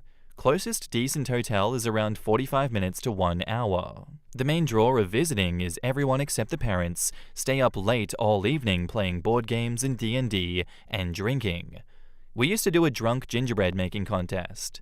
As for the distance to a hotel, that would mean missing out on hanging out, and there are no Ubers here. Also, before we moved this year, we didn't stay as many days, and didn't mind staying on the air mattress 1, 2, or 3 days, due to what seemed fair to us. We also were the second closest couple, and just didn't get as much time off, which always made us last. Also, we didn't get a hotel this time after the incident, due to saving up for a house and wedding. We didn't have spare cash floating around. Honestly, y'all know this economy and unexpected expenses. On Millie and Luke, they live within the state, barely. It's not feasible for them to stay home or us to stay with them. Also, staying with Millie's parents isn't an option. They don't get along and interact due to their child, as Millie believes her child deserves a relationship with his grandma even if she doesn't have a great relationship with her mom. Also, there is no room. On Mary, this was completely out of character for Mary. In fact, the only person everyone in the house has an issue with is John. Mary is the one who wants all of their sons home for the holidays and goes out of her way to make sure that we all attend, usually. Luke does believe the change was due to his dad and their mum was made the messenger. Because the mum is usually a big person on fairness and mostly have had no issues, other than the ones John put her into, this was also backed up by John's reaction to hearing that we stayed in the room for one night. Before this interaction, Mary is one of 4 people that I've stated that I'd take a bullet for, due to her normal kindness. On Jack and Jill, most people in the house have had an issue with them. Previous holidays, they've thrown a fit due to us voting on where to eat, and none of us wanted to go where they chose. So they refused to eat with us. Jill is the main issue of this, and similar things happen every time. This year, Millie asked if we could play the board game in their room one night as she was on the phone with her sister playing an online game, and we didn't have much room due to the air mattress. Jill stated that she wasn't willing to, and either it was in our room or they weren't playing. They are also the reason we had to board the dogs. Their dog is aggressive, and with a small child it's not safe. However, if they aren't attending, we're allowed to bring our dogs.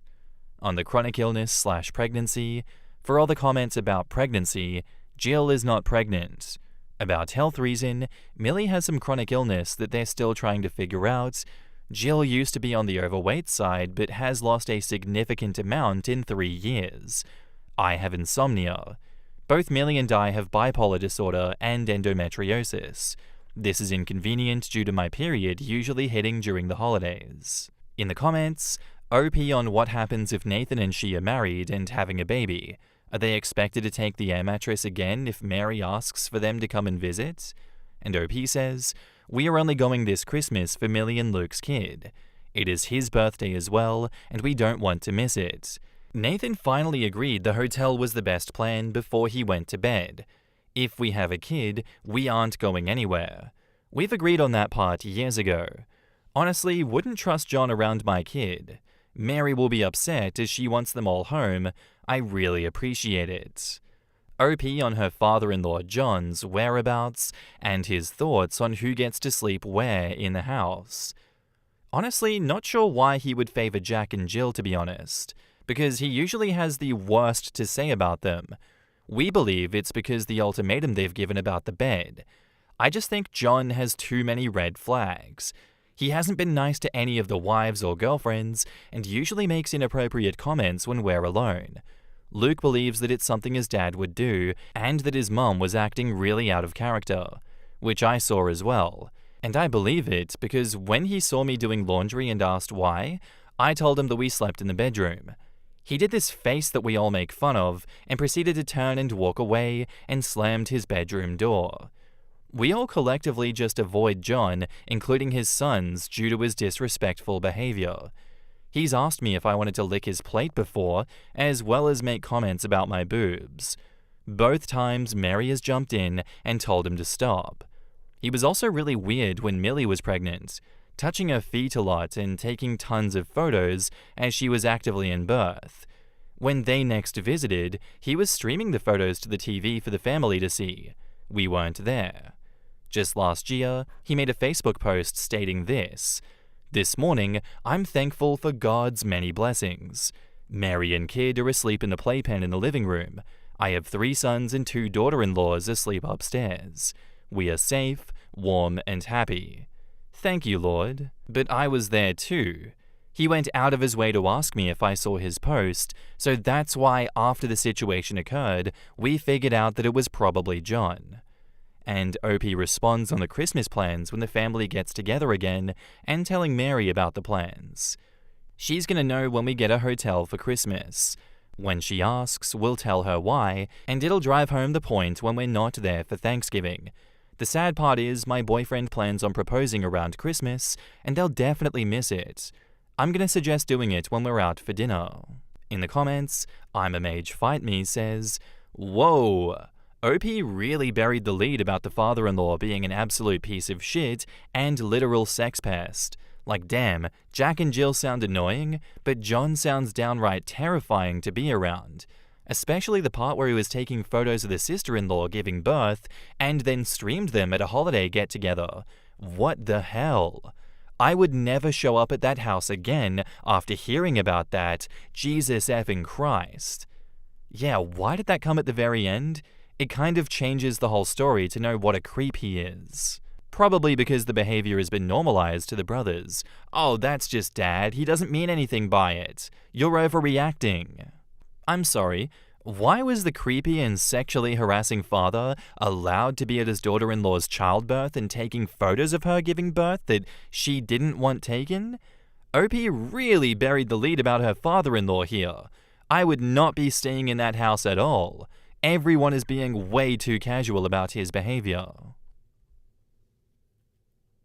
And now, onto the latest update. This is just under 3 weeks since the last post. The update is, we broke up 2 weeks before Christmas. After coming back from the holidays, we had a fight. Initially, we decided to work things out, and for a while, things seemed to be improving. He even told me he wanted to propose at Christmas, and together we picked out a ring online. But just before checking out, he sighed and said he wasn't sure about us and wanted to end things. I'll admit it was heartbreaking at the time, but honestly, it was also freeing. Looking back, I think I'd been holding on to for too long a relationship where I was giving up so much of myself just to make it work.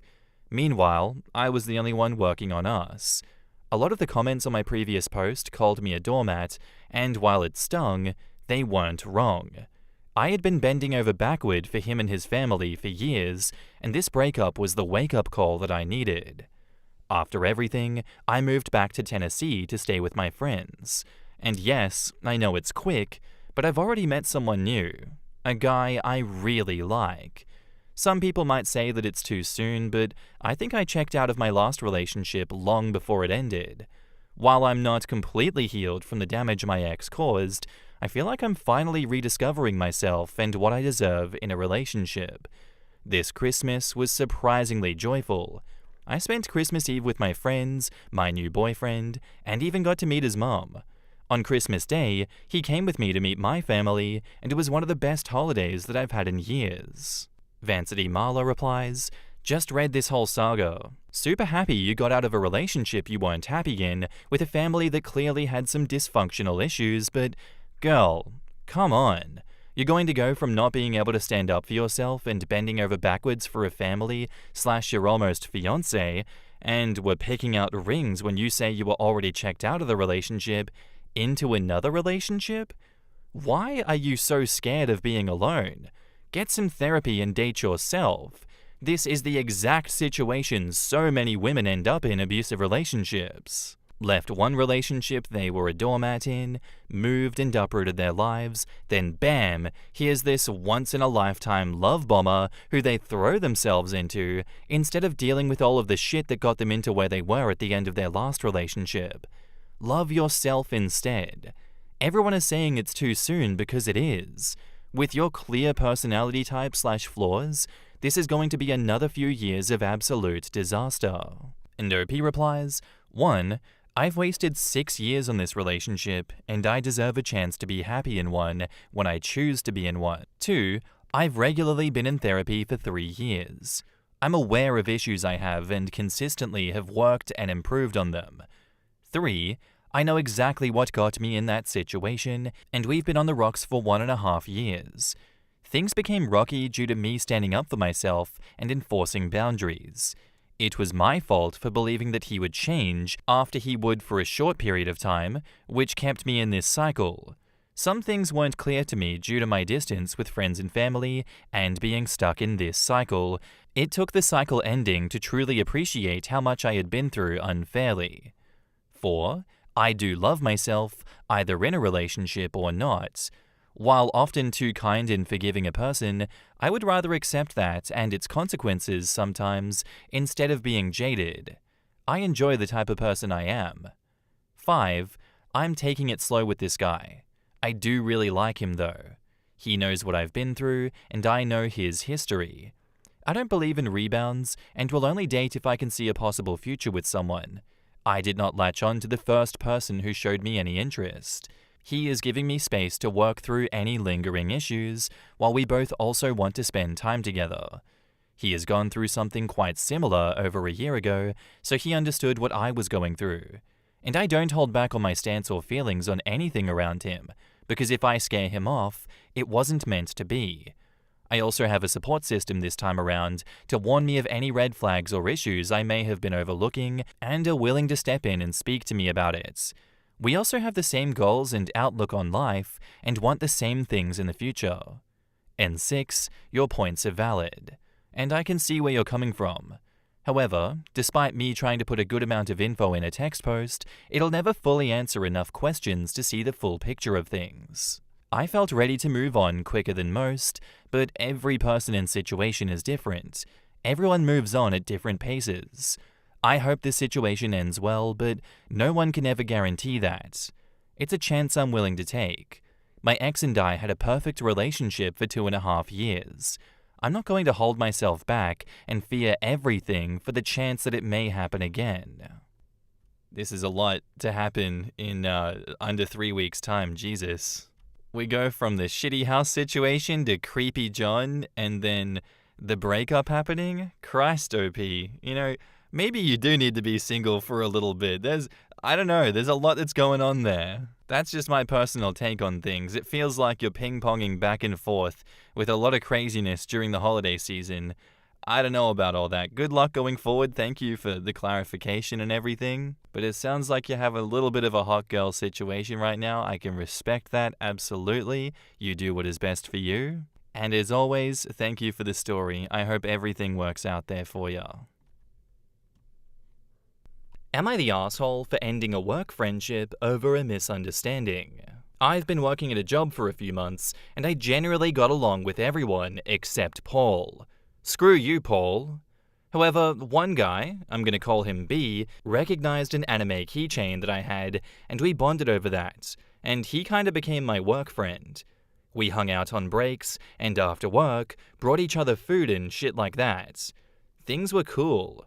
However, eventually co-workers started teasing us in a friendly way about how we were a cute couple and asking when the wedding was. Well, here's the thing.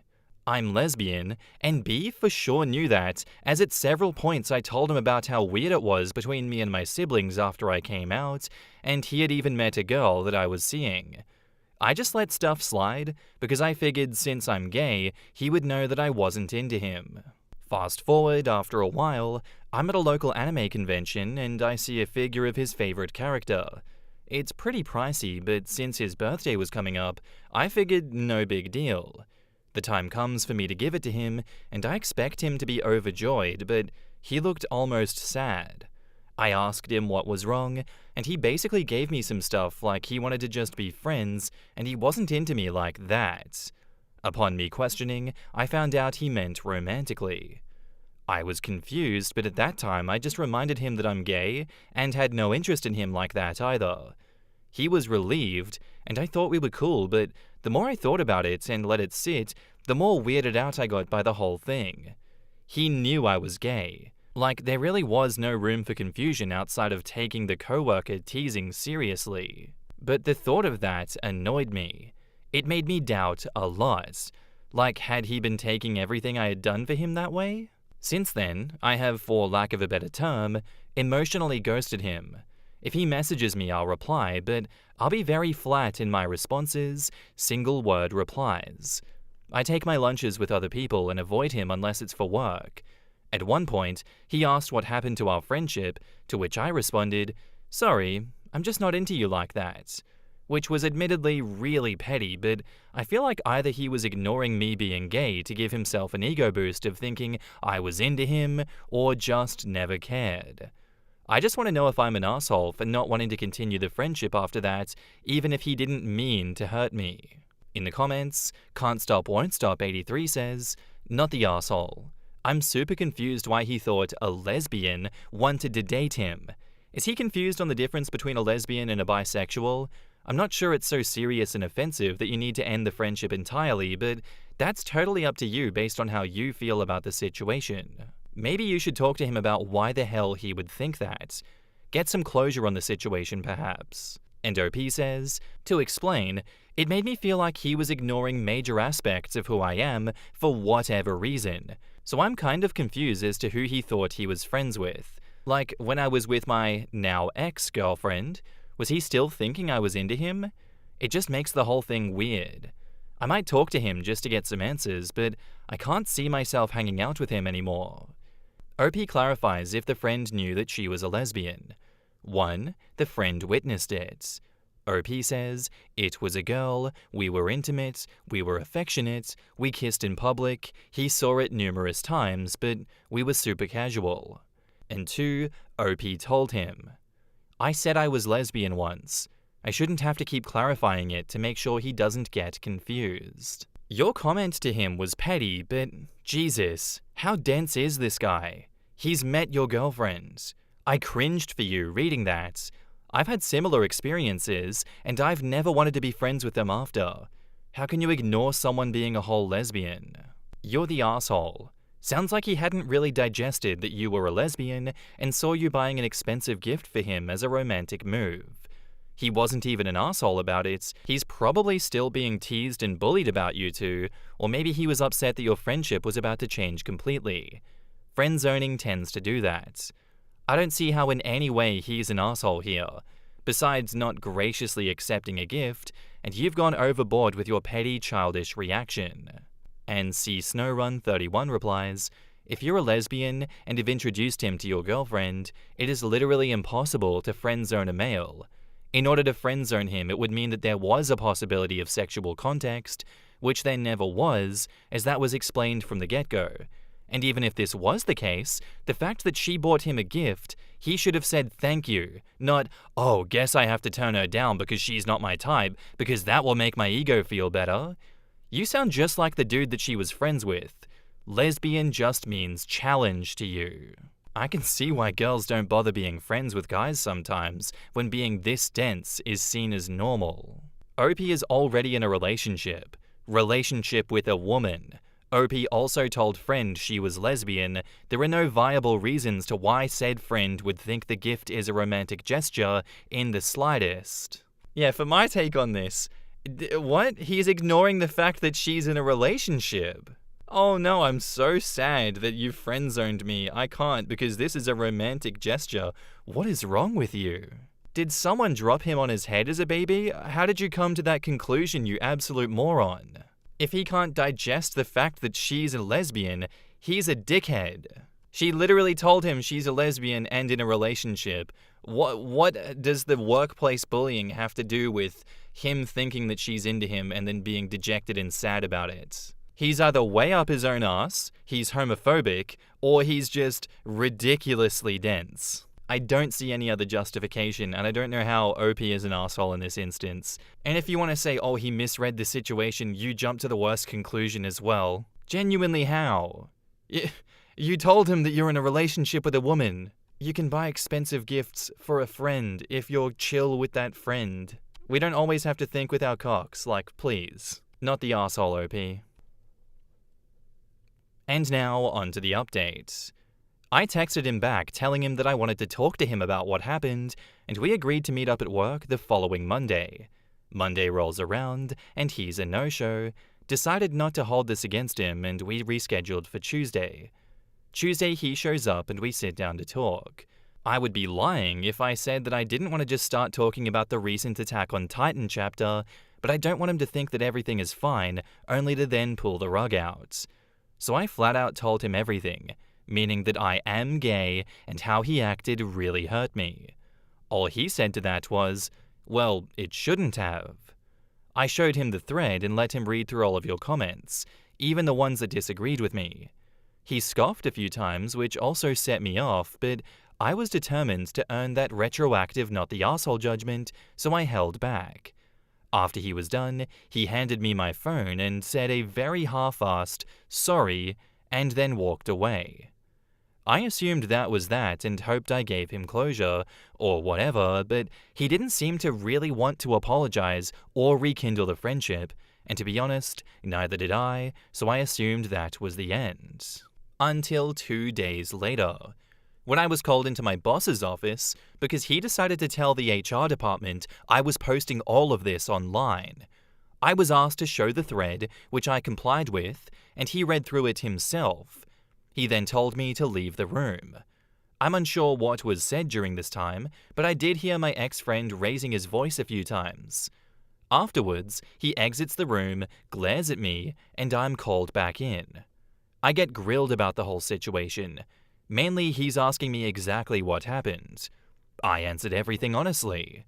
After I retell everything, he told me there was nothing identifying about the company or ex-friend's identity, so I was in the clear. But he mentioned if I felt that this might escalate into a hostile work environment, I should bring it up now since HR is already involved. I decline. He thanks me and tells us to both get back to work. The next day I come in to find that figure that I'd gotten him on my desk. Oh well, I guess I can return it or gift it to someone else. I don't know.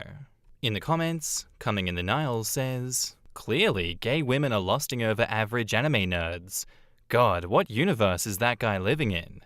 OP was not in the wrong, but at the same time, there are some instances where it probably doesn't do you any good to let the other person in the argument know that you brought the argument to Reddit where a bunch of strangers are explaining how much they suck, and I think that this is one of them. Yeah, I agree with the Am I the Arsehole sub about the situation, but I don't know how else OP thought showing him the thread was going to go. I let my spouse know what Reddit thought of her antics, and I'm divorced now, with twins. And I'm going to a gaycation with my father-in-law and brother-in-law. Yeah, let's go. What happens on gaycation stays on gaycation. You must submit. This has Paul's fingerprints all over it. The manipulations, the betrayal, even the figure back on OP's desk. Textbook Paul. Fuck you, Paul. I am deeply confused by what this guy's problem was and what he wanted the outcome of the situation to be. At no stage do his actions make any sense. Well, that's because he actually wanted the OP to be into him. She is not, and went out of her way to say she is not. Now he's real mad that everyone around him is telling him that he is in the wrong for ignoring all of the reasons why she isn't into him and assuming that she was. It's dumb, but I suspect he has issues with interpersonal communication combined with a strong dislike of being wrong. This whole incident has highlighted his insecurities, and he is lashing out. Additionally, I think the OP also has issues with interpersonal communication.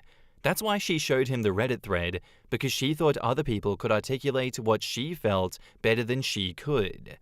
Basically, it's the perfect storm of lacking self-awareness, common sense, communication skills, and ego from the both of them to make this blow up in their faces. Neither of them handled this well, but he's being a jerk about it.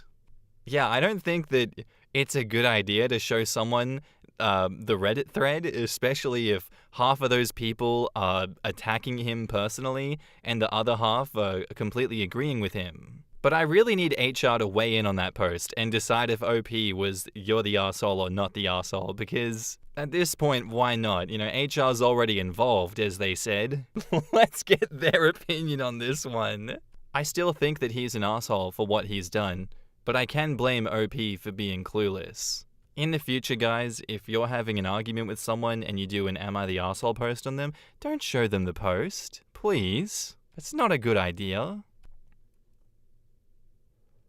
Our next post is by user Diligent Type, and it's titled, "Would I be the arsehole if I complained to the owners of a cafe about how long it takes for their employees to cut cheese?" So I work in an office building, which has a cafe in it. It's not table service. You go up to the counter and have a choice of a hot meal, soup, or a sandwich. The owners don't manage it, as they are a catering company that supply the food in the morning. They leave the worker to deal with the distribution of paninis and soup. He is a pleasant person and very talkative, and there is nothing particularly odd about him other than his apparent immunity to the passage of time itself. He will not prep anything, there are no sandwiches assembled and waiting to go. There is an empty fridge bit next to the counter. The racks stand barren, devoid of even a glimpse of a BLT. Okay, so the sandwiches are freshly prepared each time? Yes, great, but he doesn't prep the ingredients either. He has to take out and cut these up every single time someone orders something. And he will take his time. I love this. The man will cut cheese with the concentration of someone disassembling the Large Hadron Collider, and he does it on an order-by-order basis. I will explain his process. There will be a line of 4 people, and the first will order a cheese panini. He will take out and cut open a panini from the cupboard.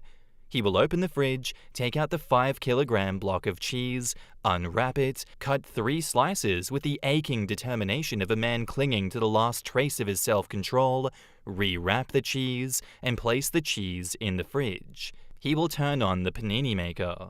It is not already on. He will assemble the panini and put it in. He will wait 20 minutes for the panini to cook, during which time he will start another order and begin the same process of taking out and unwrapping and slicing each ingredient before putting it away. He will take out, open, serve from, close, and put away each box of salad in turn. He will boil a kettle with enough water for 1 tea. Ladies and gentlemen, he will turn the machine off between paninis. Lunch only lasts 2 hours. We have had clients who attempt to get lunch during meeting breaks who return sandwichless and with a 1,000-yard stare. When he runs out of something, he doesn't score it off the board. Last week, he ran out of all types of cheese all week. He just kept explaining it to everyone individually. He ponders about aimlessly like a Skyrim NPC in an inn, insurmountable tasks mounting in front of him, but he honestly seems to enjoy working there. It's like he just doesn't grasp the concept of pre-sliced cheese and well-timed panini makers. We've mentioned how long it takes him, but he just sort of laughs and says, "Ah, fresh food. Just cut the cheese. Please just cut the cheese." The reason he's running out of food is the owners aren't selling as much, and they're adjusting their stock accordingly. There is a lot of demand, but the supply takes 30 minutes to toast a panini and spends it talking shite about how mild this winter is. It is honestly driving me insane, but still, I feel like it would be a dick move. In the comments, Calvin Ball XYZ says, "No assholes here. The cheese man doesn't seem like an asshole, just not in the right job maybe. Or maybe the owners get furious if he pre-slices and then some cheese gets wasted. If he runs out of cheese, he's clearly getting some sandwiches made, right? I think it's okay to bring it up to the owners that it takes too long to get a sandwich and they are losing business as a result. I would not throw your seemingly kind, happy server under the bus though. Let them figure out why it takes so long and what processes or people should change." OP replies, "Thanks for this. That seems like the best course of action. I've discussed this with several other key players in the cheese drama and think that we're going to do a bit of recon on the situation. We are sending the least threatening among us in a fluffy cardigan to the cafe to ask him if he can prep the food or if it's a weird owner thing. Words will be chosen better than this. We'll go when he isn't busy, which honestly is any other time not between 12 and 2. If he says, 'I am not allowed,' we will take it up with the owners, emphasizing how lovely he is and that we think the lack of prep specifically, which we have established is not his fault but a top-down command but obviously will not reveal, is an issue, and we've noticed a long wait. If he says, 'What is prep?' I will erupt, feral from the cardigan, screaming, pounce over the counter, and eat the entire 5 kilograms of cheese." That's so unhinged. I will erupt feral from the cardigan. Calvin replies, "So you are the least threatening among you? I'm envisioning Diligent type morphing into the Hulk while wearing a yellow Angora cardigan, eating great loaves of cheese. I'm sure this will make Cheeseman's day and give him stories to share with the next starving sandwich seeker while they wait. Hold up. So they meant that OP is the person who's going to speak to the employee? For some reason, I imagined it being someone else, while OP hides within their cardigan like a sleeper agent cat awaiting their call. God, I need to sleep this weekend. And now, onto the update, one day later. An update. I already ran out of characters, otherwise would have tagged this on the end. Other victims have weighed in upon my discussing this with them. He starts at about 9 AM and takes a cigarette break in the middle of the 2-hour lunch. Apparently someone already asked him why he doesn't prep, and he told them that it makes his hands sore. And I don't know if she had anything else to add there, because at that point, I had just started screaming. Also, to those of you picturing me as a petty, slightly weird man, I'm happy to reveal that I'm actually a far prettier, deranged woman.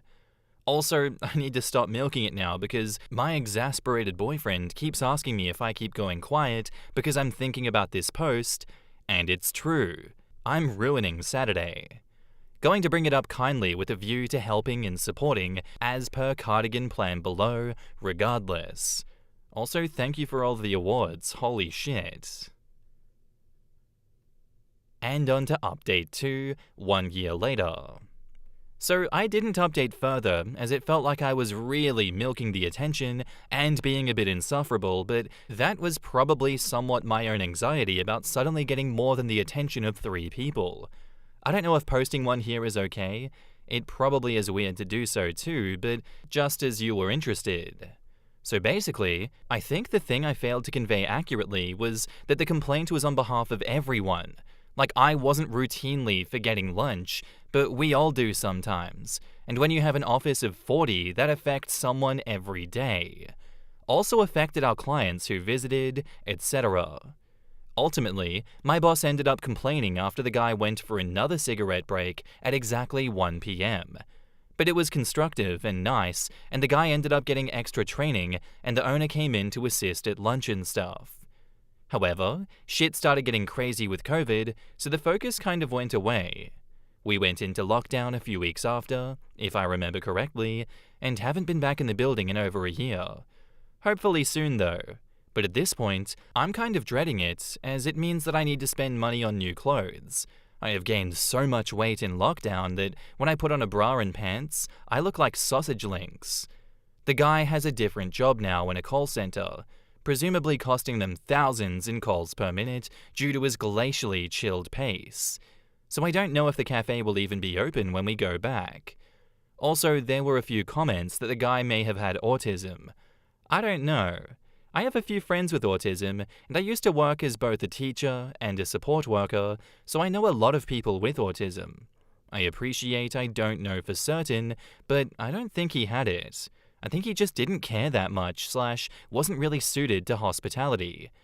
But one global pandemic later, it seemed to have worked out. And there you go, guys. There is a oldie but goldie story. I've never actually read it myself, but a lot of people have that flair on Reddit, the I will erupt feral screaming from my cardigan. Always wondered where it came from, and now I know, but yeah, that's all I have to say for today's episode. So I hope you enjoyed it, and I've loved that story, personally. Am I the asshole for saying my husband is a good father? So when he was in his early 20s, my husband got a girl pregnant. They were casual dating in college, they had a lot of mutual friends. He didn't want to be a dad and told her as much, but she was adamant about keeping the baby. He was supportive through the pregnancy, but was clear he didn't want to be involved. He wanted to renounce his rights, but ended up with an agreement where he still pays child support, but doesn't do visitation, nor has involvement in any parental decisions. The girl is now 12. He hasn't met her, nor does he ever plan to do. I met him 8 years ago. We've been married for almost 7. He told me about the whole having a biochild out there very early on. I was and am fine with it. It is sad that a child came into the world under those circumstances, but I don't think he was wrong for choosing not to be involved. We now have a 5-year-old son. My husband has always been wonderful to me. That's why I fell in love with him. He was great during the pregnancy and birth, and has been doting on our son and me ever since. I think he's a wonderful dad and husband. But the problem is, 2 of his friends married their college girlfriends, whom were and are friends with his bio daughter's mother. In now 3 occasions in conversations where I said my husband is a wonderful father, one of them said something snarky and mean like, yeah, to only one of his children. Over the weekend, we attended one of the kids' birthday parties. I was chatting to another mum about motherhood and said that it's easier when you have a good team player in your spouse. The homeowner mum chimed in to say loudly, if only the mother of his other child had the same. Later I confronted her in the kitchen, said that I was very tired of her and other friends' comments about my husband, that she didn't need to invite us to things or spend time with us if she didn't want to, but it was super disrespectful to constantly be insulting him as a father. She told me she initially liked me, but finds it distasteful and rude that I keep praising my husband as a good father when I'm well aware that he isn't, that she will always make sure to correct me, because it's not okay that he got away with what he did, and he now gets to play happy family with me and our son. The conversation went south from then on, and of course we left. The other mum's friend texted me yesterday to tell me that she completely backs up what the other one said, and that I'm horrible for marrying and having a kid with a deadbeat, and on top of it, to praise him as a good dad. I have no doubts of my feelings. My husband has been great, and is great with our son and me. I guess I never thought about how my words could be insensitive towards his bio daughter and her mother, whom I have never met. But am I the asshole for occasionally saying my husband is a good father when talking to people? Should I stop? In the comments, Ray Ballester says, not the asshole. And I really don't get all the comments saying otherwise. He wasn't ready to be a father then, made that very clear to the ex, still supported her through the pregnancy, still pays child support, and is stuck to their agreement, as has the ex. What, is he supposed to just show up at random, toss that little girl's life into disarray just so he's not a deadbeat? Which he doesn't seem to be at all? Your other comments even make it clear that he recognized it would be unethical to give away parental rights, which it wouldn't have been. I mean, is there something I'm missing here? He can't be a good or bad father to that little girl because he is not her father in anything more than blood. He is a father to your son, and a good one in ways beyond that. So no, you're not the asshole for saying he is what he is. Not the asshole. He made it clear that he wasn't interested in being a single father in his 20s, and it sounds like the mother was willing to be a single mother. He chose to have a kid with you, and sounds like a great dad. Good on you for defending him, but you might want to talk to him about dropping those friends. I'm kind of torn between everyone sucks here and you're the asshole. You're right that they probably just shouldn't hang out with you and your husband, but if your husband is friends with their spouses, they're a little bit stuck. And they should let sleeping dogs lie, and yet, why do you talk about what a great father your husband is that often, that it's now come up in conversations 3+ times? It sounds like you were defensive and constantly reiterating that he's a great father in front of these women who are good friends with the woman that he left to parent alone. So I honestly don't blame them for wanting you to shut it. So it comes down to why this has come up so often. If they are constantly bringing up, unprompted, that your husband sucks as a dad, they should stop. But you should also stop constantly bringing up, unprompted, that he is a great dad. Their friend has been a single parent for years because he only values one of his children. You've decided that's okay with you, but it doesn't have to be okay with them. Back up to the post, there's an edit. Even though I'm not the asshole per the votes, I will stop all contact with these women, so my comments to them will cease anyway. My husband spoke to one of his friends today, and it seems like this is a lot bigger, but has not much to do with us. Very tough one, because I don't know if OP is just bringing these things up out of the blue, and I want to say not the asshole because I want to give them the benefit of the doubt that they're not just intentionally bringing up the fact that he's a great dad out of nowhere all the time. I get that that's something that can happen, but I think it would be unrealistic that OP is just intentionally bringing it up and then these scenarios are happening. I feel like there's something else going on that has not been touched on. I refuse to believe that OP is a pick-me that has to back up her husband every step of the way and, start these fights. I think it's great that OP is stopping contact with these women because I don't see this ever getting better, and this may be the only solution if no one is willing to sit down and talk about this. And yeah, it is a lot bigger, doesn't have much to do with you, so I don't see in that instance how you could be the asshole for that. It sounds like something else is going on. And now, onto the update a month later. So I spoke with Tim after I posted here. He decided to speak with his friend John about what his wife Jane was doing, and we will cut Jane off. After Tim spoke to John, we learned the truth. Turns out this wasn't about Tim or me at all. I can only say what John authorized me to share. Even when this is anonymous, he prefers not to go into details. While still in college, John and Jane also had an unplanned pregnancy, and he wanted an abortion but she didn't. They were still discussing what to do when she had a miscarriage, early stage. They never told anyone because she didn't want to, and John respected her wishes. My husband never knew about this and felt terrible for them. While they moved on and eventually got married and had kids, it's obvious she isn't over it and harbors resentment towards him for his stance at the time. Since our son was born, it seems she has been occasionally unloading her feelings onto Tim because she feels this is how it would have gone for her if she didn't miscarry. This is what John said. I had not spoken to Jane, so I don't know her side. John confronted her after Tim spoke to him. They had a big fight because John did not like her actions and immediately saw what was the real reason behind them. He's been staying in our guest house for almost 2 weeks now, but we hope they will work through it for the sake of their family. She hates us even more now, though, for hosting him, so we're not really sure how our friendship will fare if and when they reconcile. The most important part of the update is that John contacted Biodaughter's mum, Callie, after fighting with Jane. He told her everything and asked her to stop feeding Jane's irrational feelings because she was taking them out on us instead of him and causing problems for Tim. Callie ended up contacting me on social media. This was an absolute first. We have never interacted in any way before, and I did freak out about it when I first saw her message. She was wanting to speak to me mother to mother and clear things out. So I responded and we got chatting. Tim was informed. She said she wanted me to know that she didn't want anything more from Tim than what they had agreed on, that she never fed anything to Jane regarding him, that they don't even talk that often, and she wanted no part of this mess, nor to be dragged into it. I told her that we had a feeling she wasn't involved in the situation and appreciate her telling me, but really, this has nothing to do with her, and I apologized if the drama disturbed her and her daughter. We got chatting from there on, and she's a lovely person.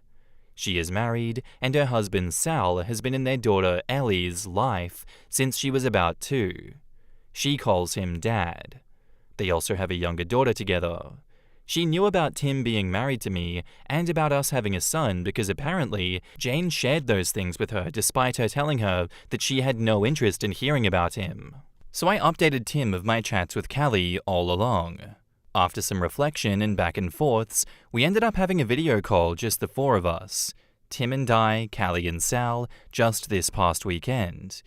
It was awkward at first, but we talked about Ellie mostly. We saw pictures of her. A beautiful girl. The gist of this is that Sal and Callie have been wanting him to adopt Ellie officially, but they were honest about how their finances would suffer from losing the child support, plus the biggest obstacle was they didn't want Ellie to lose her college fund and trust fund from Tim because they would have a very hard time providing college funds for both their daughters in their current situation, and all the more without the child support. They're not poor nor anything, but they just don't have the means for saving away that much. Long story short, after this call, it was decided that Tim will renounce paternity and Sal will adopt Ellie officially, but Ellie will keep her trust fund and college fund. It'll be up to them to decide how and what to disclose to Ellie as for where the money comes from, but so far, she knows her bio father was doing his half of the financial responsibility. In other words, of course, so I don't think they would lie to her about it. This will take some time to be finalized. We only just started, and we still need to consider if and when our children want to meet, which is a difficult topic to tackle, and we agreed to continue discussing it over time. But we are all happy. Tim says this is how it should have been all along, and Callie and Sal seem thrilled about finally being an official family. There was even a very nice moment when Sal told Tim, "You have a lovely family," and Tim replied, "Thanks. So do you."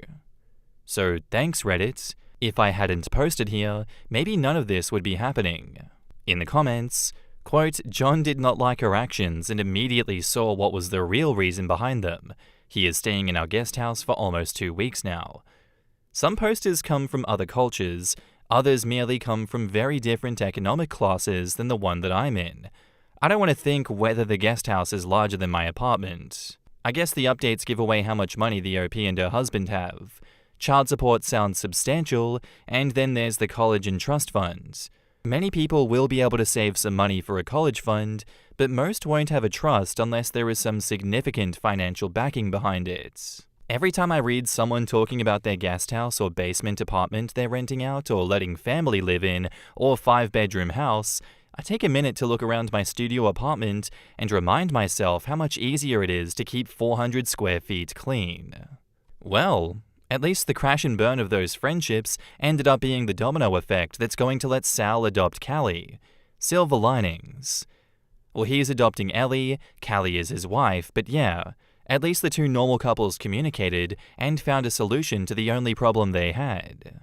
Well, all's well that ends well in this story, I guess. Glad they figured it all out in the end, and I think, yeah, it did lead to a bit of a beautiful ending there, in which Ellie got officially adopted. I love that. I hope all is well with those families now, and I guess this is one of those rarer stories that is more beautiful than tragic. I'm still not the asshole on this one personally, and thank you for sharing the story with us, OP. Our next post is by user TechnicalCause4323, and it's titled, "Am I the asshole for telling my wife she's perfect the way she is after she gave birth a month ago, which resulted in her lashing on to me? I've been married to my wife for 2 years. I am 24 and she is 26. After she got pregnant, she would always find fault in every little thing she did or I did, constantly complains about everything. It started during her second trimester and didn't stop, but got worse. I always was by her side and would comfort her, and she would calm down for our baby. But yesterday, she had a breakdown. She was sobbing so much, when I went to her and asked her what's wrong, she took her clothes off and screamed, 'Look at me! Look at my belly!' I gave her a hug and told her that it's a bit different now, but certainly will get better. Just give it some time. I said I love her the way she is, and that our bodies change over time, but my love towards her will never fade because I love her for who she is, not her body. She screamed at me and said, am I pitying her?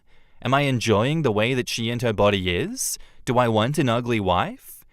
I said you got it all wrong and hugged her. She grabbed my collar and aggressively kissed me. I didn't like it, but I went with it for her. She said that I'm not allowed to sleep with her tonight. She loves me, but if I were to say something like this again, she will punch me. I tried stopping her and explaining myself, but she didn't listen to me and grabbed our baby and went to sleep. I didn't bother her by going to our bedroom despite wanting to see my baby for my wife's sake, but now I'm wondering if I said something wrong. I just wanted to comfort her, not insult her. I didn't mean to hurt her, but she took it as if I was making fun of her or putting her down. So am I the asshole? I don't even understand what I did wrong here. In the comments, someone asks, is she seeing a psychiatrist and/or psychologist right now? The hormone rollercoaster during and after pregnancy is wild and can truly cause some women to lose their minds and/or wills to live. Postpartum psychosis and depression are debilitating. She sounds like she needs professional help for her sake and your and your baby's sakes as well. And OP says, no, she isn't, but after the way she reacted, I'm scared and don't really know how to bring it up to her. And they reply, incredibly fair. She seems very volatile right now. This is something that you could reach out to your family care doctor about and ask them for their advice on the matter, but I would urge you to do so. This is a matter of safety for everyone involved, including yourself. And OP says, I'm not really concerned about my safety. I'm more so concerned about my wife's and my baby's. My priority is to always take care and think of them first. I know my wife wouldn't harm our baby because she always talks and thinks about her. She wakes up in multiple times in the middle of the night to check on our baby and spends most of her time with our baby, keeps our baby close in her arms all day. She loves our baby to death. She probably loves our baby more than she loves me, and I am so grateful. But you're right. I should talk to our family doctor, to talk to my wife, or even see a counselor as to how to bring this idea of seeking professional help to my wife, because now I think she's not well and want to make sure that she doesn't get worse. I'm now thinking of just taking a few weeks leave and care for her and keep seeking options to get her help, medical therapy, or whatever it is. I am so concerned for her after the way she acted. I know she loves me, and I love her as well. Yeah, I'm getting the feeling that OP is not from a Western country here. And yeah, medical therapy, counseling, all of that would be great. But if there's not easy access to that or cheap access, you're kind of up shit's creek without a paddle. I hope OP can help her out. And he can't exactly force her to see a doctor as well if she doesn't want to. I guess all OP can really do is kind of try and create a safe and supporting environment for his wife and his child. And just move forward kind of managing the situation however that ends up looking. Just based on the stories I've read here about PPD and everything to do with that, it really does sound like it's some form of PPD. And that can be quite dangerous for the mother and the child. So I hope that OP comes back with a reasonable solution on how they are dealing with this one. And now, onto the update, one day later. I am thankful for everyone's advice. It's the first time for me that my wife has been reacting the way she is, and it's also the first time for her to give birth and see her body change so drastically. But when I was reading the comments, I saw many people suggested that I should leave because my wife said she would punch me. I don't think it's a good idea for me to run away and leave my love and my baby behind to tend for themselves. Anyway, I focused on comments about helping her as soon as possible for her and our baby's sake. I don't know much about PPD or psychosis, but no matter what it is, I'm willing to take a punch from her if it calms her down, because normally she wouldn't say that, and I don't think it's abuse. I think she's just suffering. After reading all the comments, I decided to call my mother-in-law. I explained to her everything and what my wife said, and my mother-in-law asked why I didn't tell her sooner. Why did I wait? I said I'm sorry, and she said don't apologize. She's flying to us, but it'll take her a while, so I should try my best to comfort her. Last time I tried to comfort her about her body, but this time I thought it would be best if I talked to her about our love and how much we love our baby. I went to her, and she was playing with our baby, and when she saw me, she asked me what I wanted. I said, can we hug each other for a while, and she said yes. We both hugged each other and held our baby together. I expressed my love to her. I told her how much I love her, and that she and our baby are the most important for me. They are my priority. She and our baby is my everything. And I said I'm sorry, and I want to be in her and our baby's life until I die, and do everything I can for them, her, and our baby's health and well-being, and it's what I think about all the time. My wife started crying, and just didn't say anything. She just hugged me and cried, but after I told her that she should put our baby to sleep first, she calmed down. After our baby fell asleep, I comforted her more. She didn't say anything at all, just kept crying and hugging me on the couch. I kept telling her that I love her, and will always do, and no matter what, I will always be by her side to help her, and I know she loves me. She was silent, but I was kissing her forehead and face, and eventually she fell asleep, and is still sleeping by my side. I texted my mother-in-law about everything, and will do if there is a drastic change in my wife's behavior. I told her that she shouldn't tell my wife that I talked to her, and I'm texting because I don't want my wife to wake up and know about it all. My mother-in-law said that she knows what to do, but I should take care of her until she arrives. So yeah, that's all that has happened. I'm gonna stay awake until my mother-in-law arrives and help my wife if she needs help. Meanwhile, I will read more and educate myself. I am happy that she's sleeping peacefully, posting this once again for advice. I would appreciate it. I decided to not involve doctors yet until my mother-in-law arrives, and like others said, she will know what to do. In the comments, OP responds to a downvoted comment regarding his wife abusing him. OP asks, "Question: do you really think she is abusing me? I don't like the way you guys are talking about my wife. Do you really think she's in a condition to accept responsibility? She gave birth to our child and is clearly suffering, and as a husband and father, I also am too. Not as much as she is, but still pissed out of my mind. Why did she wait so long to abuse me? Give birth to my child and abuse me? Is that some kind of master plan or something? So what's the solution? Run away and get out of my own home and leave my own wife and child behind while my mother-in-law is on the way to help us? Change their fucking city or country or whatever? Listen, man, my wife didn't abuse me. Sure, she was out of line, but she gets a pass for biting my lip and tongue because she gave birth to my child just a month ago, but right now, I cannot just leave her behind and do fuck all with my life. If in the future she keeps abusing me, then I will definitely leave." A commenter says, "You're doing your best to support her, which is really important. Just remember, reaching out to a professional might help both you and your wife get through this challenging time even more effectively. You are not alone in this, and seeking help can make a big difference." OP says, No, a professional therapist is a necessity at this point for the both of us. Forget about me, it's necessary for her. But I thought it's better if I follow my mother-in-law's advice. Yesterday, my wife lashed out at me. Today, she said, "What do I want?" Calling a doctor is not a problem, it just takes a call and a bit of money, and I don't care about it. But the thing is, she might get angry and start overthinking, and I want to avoid that for her health. She's currently sleeping peacefully, just beside me, and my mother-in-law said that she knows what to do, and to just wait unless it's an emergency. So I decided to wait and let her sleep peacefully.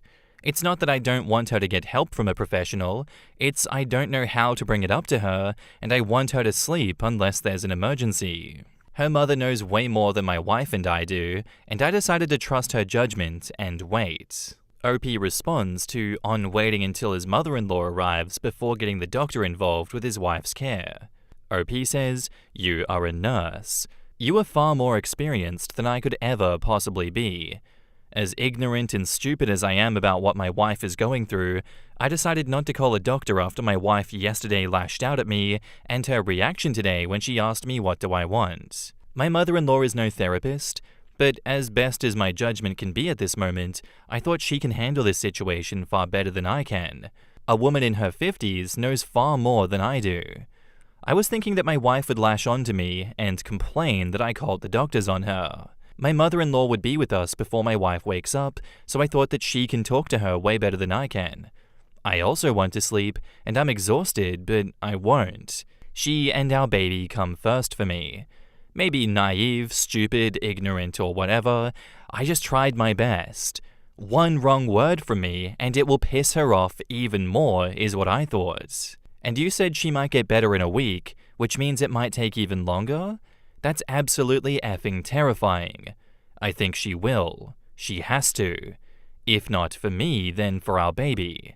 She's sleeping peacefully after crying a lot. If her health gets worse, then I'm rushing her to a hospital. Is there a lack of judgment on my part? In the comments, Zipper1919 says, "I think OP is definitely doing the right thing. It's not like he's going to stay awake for days until mother-in-law gets there. She's probably coming during the day, and he's just pulling an all-nighter to keep an eye on his two loves. These people on Reddit are great, but it's not a call 911 or whatever is similar in their obviously not American country, while wife is finally snoring away peacefully in that sleep of the dead sleep you have after bawling your eyes out. That would not help. Waiting for mum? That's a fantastic idea. New mums just need their mums if they were good mums. If they were shit mums, then they just need any good mum they can trust. Not to mention, waiting for a hormonal woman's mum to talk about pregnancy hormones and helping her get the help she needs, especially if she is questioning her appearance and not wanting to hear her husband's opinion on how beautiful she looks to him, it's probably a better topic for her to have with her mum rather than OP. He isn't just sticking his head in the sand. He is holding down the fort until reinforcements can arrive. As long as she isn't a danger to anyone, waiting 24 hours, I hope not more, for mother-in-law to arrive is going to be the best way to get through to her and will have her, hopefully, more receptive to acknowledging she needs help. My hubby got me out of the house for the night and to my best friend's mum's house, because that was the easiest way to remove some of my triggers, while he came up with a plan with my dad overnight to get me to my dad so I could get the help I needed. And yeah, the part where mother-in-law asks, "Why didn't you tell me sooner?" that tells me that she has had probably some experience with PPD and would know what to do in this instance. I think OP is solid. I think OP is doing a great job here. It's definitely not a call the police situation and get her, taken away. She's not acting irrationally and, threatening the baby's life. That doesn't appear to be happening here. Hopefully in the future we get another update from them talking about, how good a job she's doing now and how she has calmed down a lot. But until then, thank you for the story, OP, and God bless you and your mother-in-law for helping your wife. My 45 male, wife, 29 female, just found out she's pregnant. I had a vasectomy 10 years ago. So I had a vasectomy during my first marriage. My ex and I had 3 kids, we were done, and it just made sense.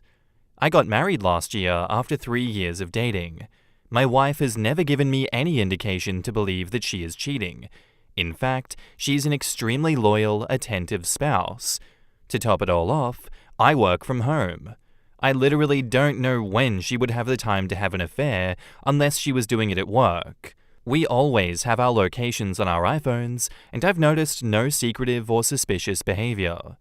When we first found out, she was incredibly shocked, but ultimately very happy, and said, in between tears, that she guessed the vasectomy had failed. I've Googled it. We're looking at about a 1% probability that this happened. So basically, I have 2 choices. Ask my wife for a paternity test, and either have my suspicions confirmed and my marriage over, or her trust in me shattered. Or say nothing and live with this gnawing suspicion until our child is born and I can quietly perform a paternity test. I am so torn up about this. My wife is already planning the nursery, and I'm sitting here wondering if I should be hating her or myself. In the comments, Mr. Satcher's friend says, "Call your doctor.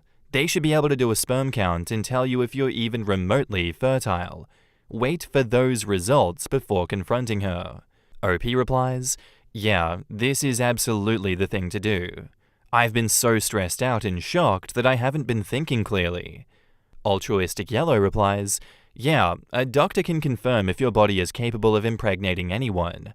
You should check that first. Although if I were in your position, I'm a woman, and my boyfriend has also had a vasectomy and we're looking into reversing, but if I happened to get pregnant, I would probably volunteer a paternity test myself for his peace of mind. I wouldn't be insulted if he wanted one considering the circumstances. Are you sure your wife would get upset?" And OP replies, "She would absolutely be extremely hurt." Parnella says, "She needs to know of your dilemma.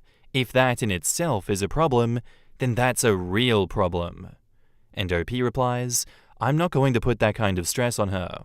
She is still in her first trimester, and if anything happened to this pregnancy, she would be brokenhearted. Also, perhaps selfishly, I don't want her to look at me differently. I love her, I don't want to hurt her. If the vasectomy really did fail, and I effectively accused her of cheating, our marriage would be severely impacted at a time when our partnership is more important than ever." Well, then it doesn't seem like you have many options besides going through with testing with your doctor and waiting.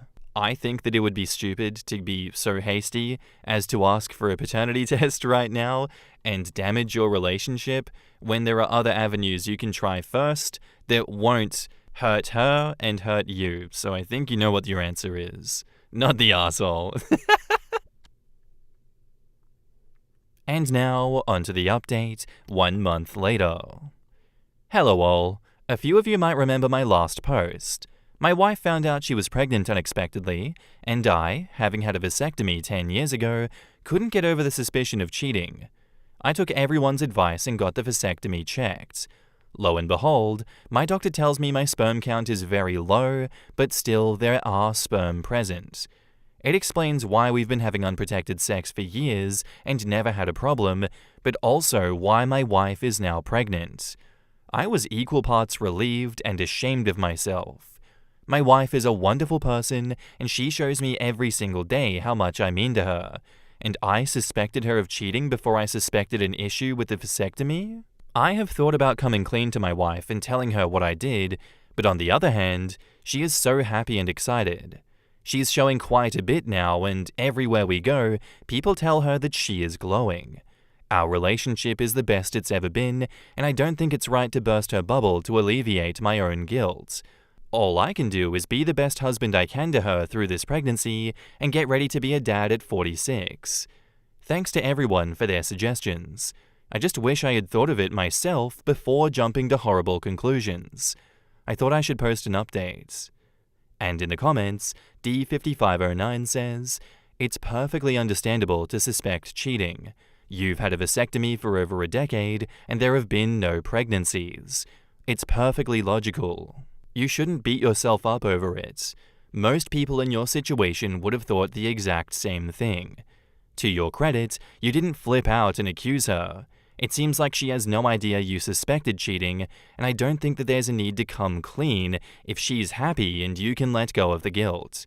Just know that you didn't do anything wrong coming to that conclusion based on the evidence at hand. You went and got yourself checked.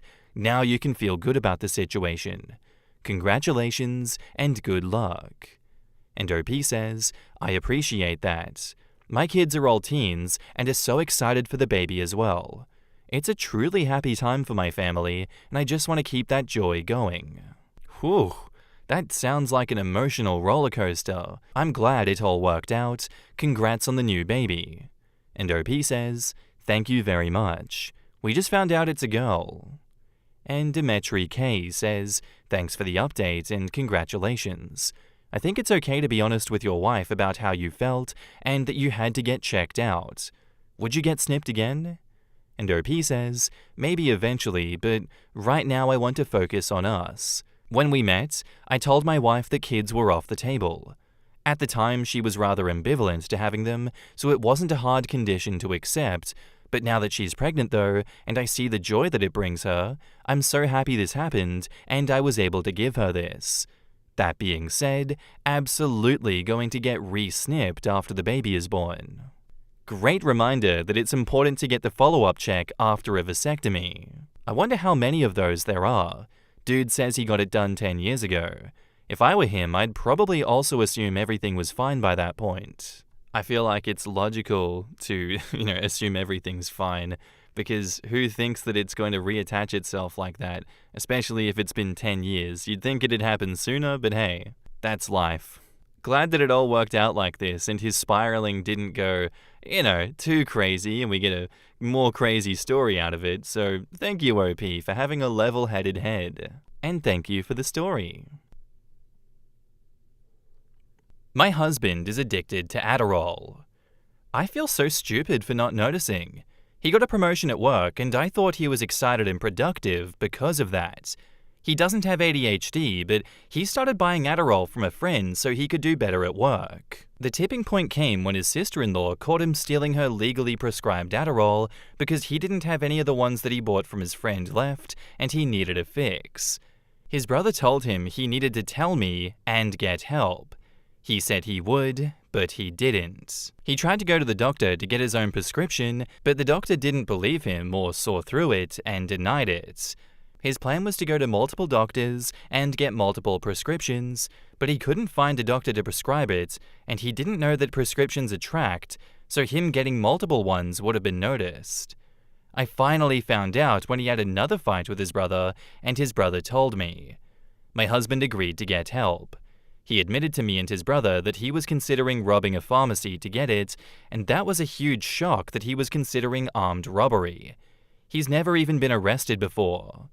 I thought he was seeing a professional and getting help, but I found out that last week he took our 4-year-old son to the doctor to get him a prescription. He lied about our son. Our son has none of the symptoms of ADHD, and he doesn't need it. But my husband was so desperate, he tried to lie about our son just to get his hands on Adderall. I'm divorcing him. I don't say this lightly. I tried standing by him after he admitted his plans for armed robbery, his attempt to steal from his sister-in-law, and his attempts to illegally get a legal prescription. I took on overtime at my job so he could take medical leave to get help. I really wanted him to come through this. But when he brought our 4-year-old son into it, that crossed the line. I don't say this lightly, but I don't believe I can forgive that. And then he had the gall to try and lie to me about doing that. I am so angry at him for that. I have to do what is best for our son.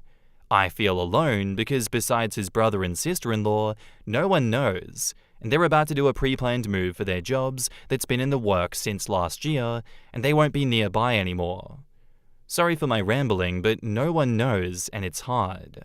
In the comments, Judgment Georgia says, "You did all you could as a supportive spouse. Now it's time for the consequences of his actions to smack your husband and smack him hard." One of the hardest things to teach in substance abuse counseling is teaching an addict's family how not to enable their behavior, how to hold them immediately and thoroughly responsible and accountable for their actions. You were doing that. You keep on just like you were doing. Protect yourself. Protect your son. Allow your husband to fully feel the consequences of his actions. Do not back off. Protect your finances immediately. He will try to grab all of the cash and valuables from the home to pay for his drugs. It is sold on the streets. Be careful though, divorce judges don't like spouses who empty bank accounts. Take your half of any joint accounts and everything in your personal accounts and move them to another bank. Do not allow him access. Change your passwords to something completely new right now. And OP says, "I have an appointment with one tomorrow, so I'll figure out the financial stuff and other next steps. Like you say, I don't want to do anything that will hurt me in court later." They hand out Adderall like candy. Honestly, the most surprising part of this story to me is that no doctor would give him the pills. Your ex-husband is going to have a heart attack, by the way. I did. And OP replies, his sister-in-law thinks that they noticed signs that he was in withdrawal or was abusing it. Since he didn't already have a prescription, it might have looked like drug-seeking behavior. They do track prescriptions in my province. My husband actually didn't know this and was trying to get multiple ones which would have been flagged. He tried our family doctor first, and then he tried other clinics. I don't know if he used his OHIP card or if the other doctors were able to see his medical record. My sister-in-law's explanation seems the most plausible to me though. Have an intervention with multiple people present. Tell him that if he doesn't get help, you're doing a trial separation. Be very sober about it, but very firm. And OP says, already did that. He agreed to get help. Then he went behind my back and took our son to the doctor to try and get him the prescription. Then he lied to me about it.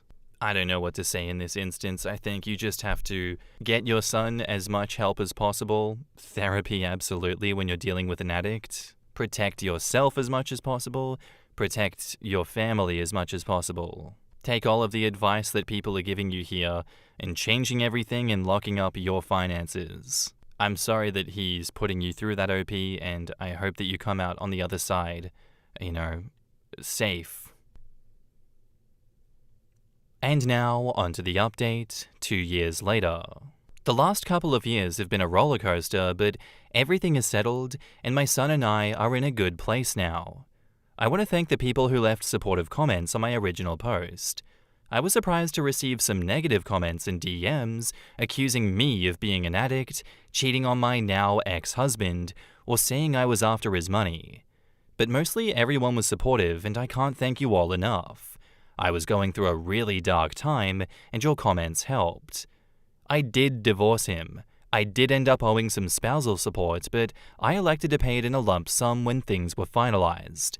He spent it immediately, and last I know, he filed for bankruptcy. He was originally given supervised visits with our son after the stunt he pulled at the doctor, but right now, my ex-husband is in prison. He bought Adderall from a police officer while he was on bail for having Adderall without a prescription. My son and I both went to therapy, and my son is thriving. My ex-husband currently doesn't have contact with our son. My ex-husband will have to go to court if he wants visitation again, but in order to get visitation, he has to get out of prison and clean up his act. He tried to dispute his child support payments getting cut off when he was sentenced to prison because he needs the money. He has never once asked to see our son since arrest. That was the worst part of this, was how he hurt my son. My ex-husband won't be getting released for at least a year, but I'm already dreading it. It's been an adjustment being single and going through the divorce, but my son is happy, and I'm focused on him. Thank you again to everyone who was supportive. In the comments, What a Good Sniff says, "Good for you cutting an addict out of your life. It's not easy, but you did the hardest part that many people wouldn't have been able to do." Beneficial Trash says, "That sucks. For regular people, Adderall is like a cocaine that turns a person's brain into mush. I don't even understand why non-ADHD people take it. Sure, they can concentrate and produce a lot of work, but the work is garbage. Thanks for the update.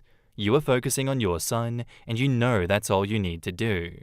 That's absolutely right. You're focusing on the future and what lies ahead for you and your son. And that's all you can do and all you should really be focusing on. He sounds like he's going through it right now, and I really doubt he's going to be back to any normalcy anytime soon.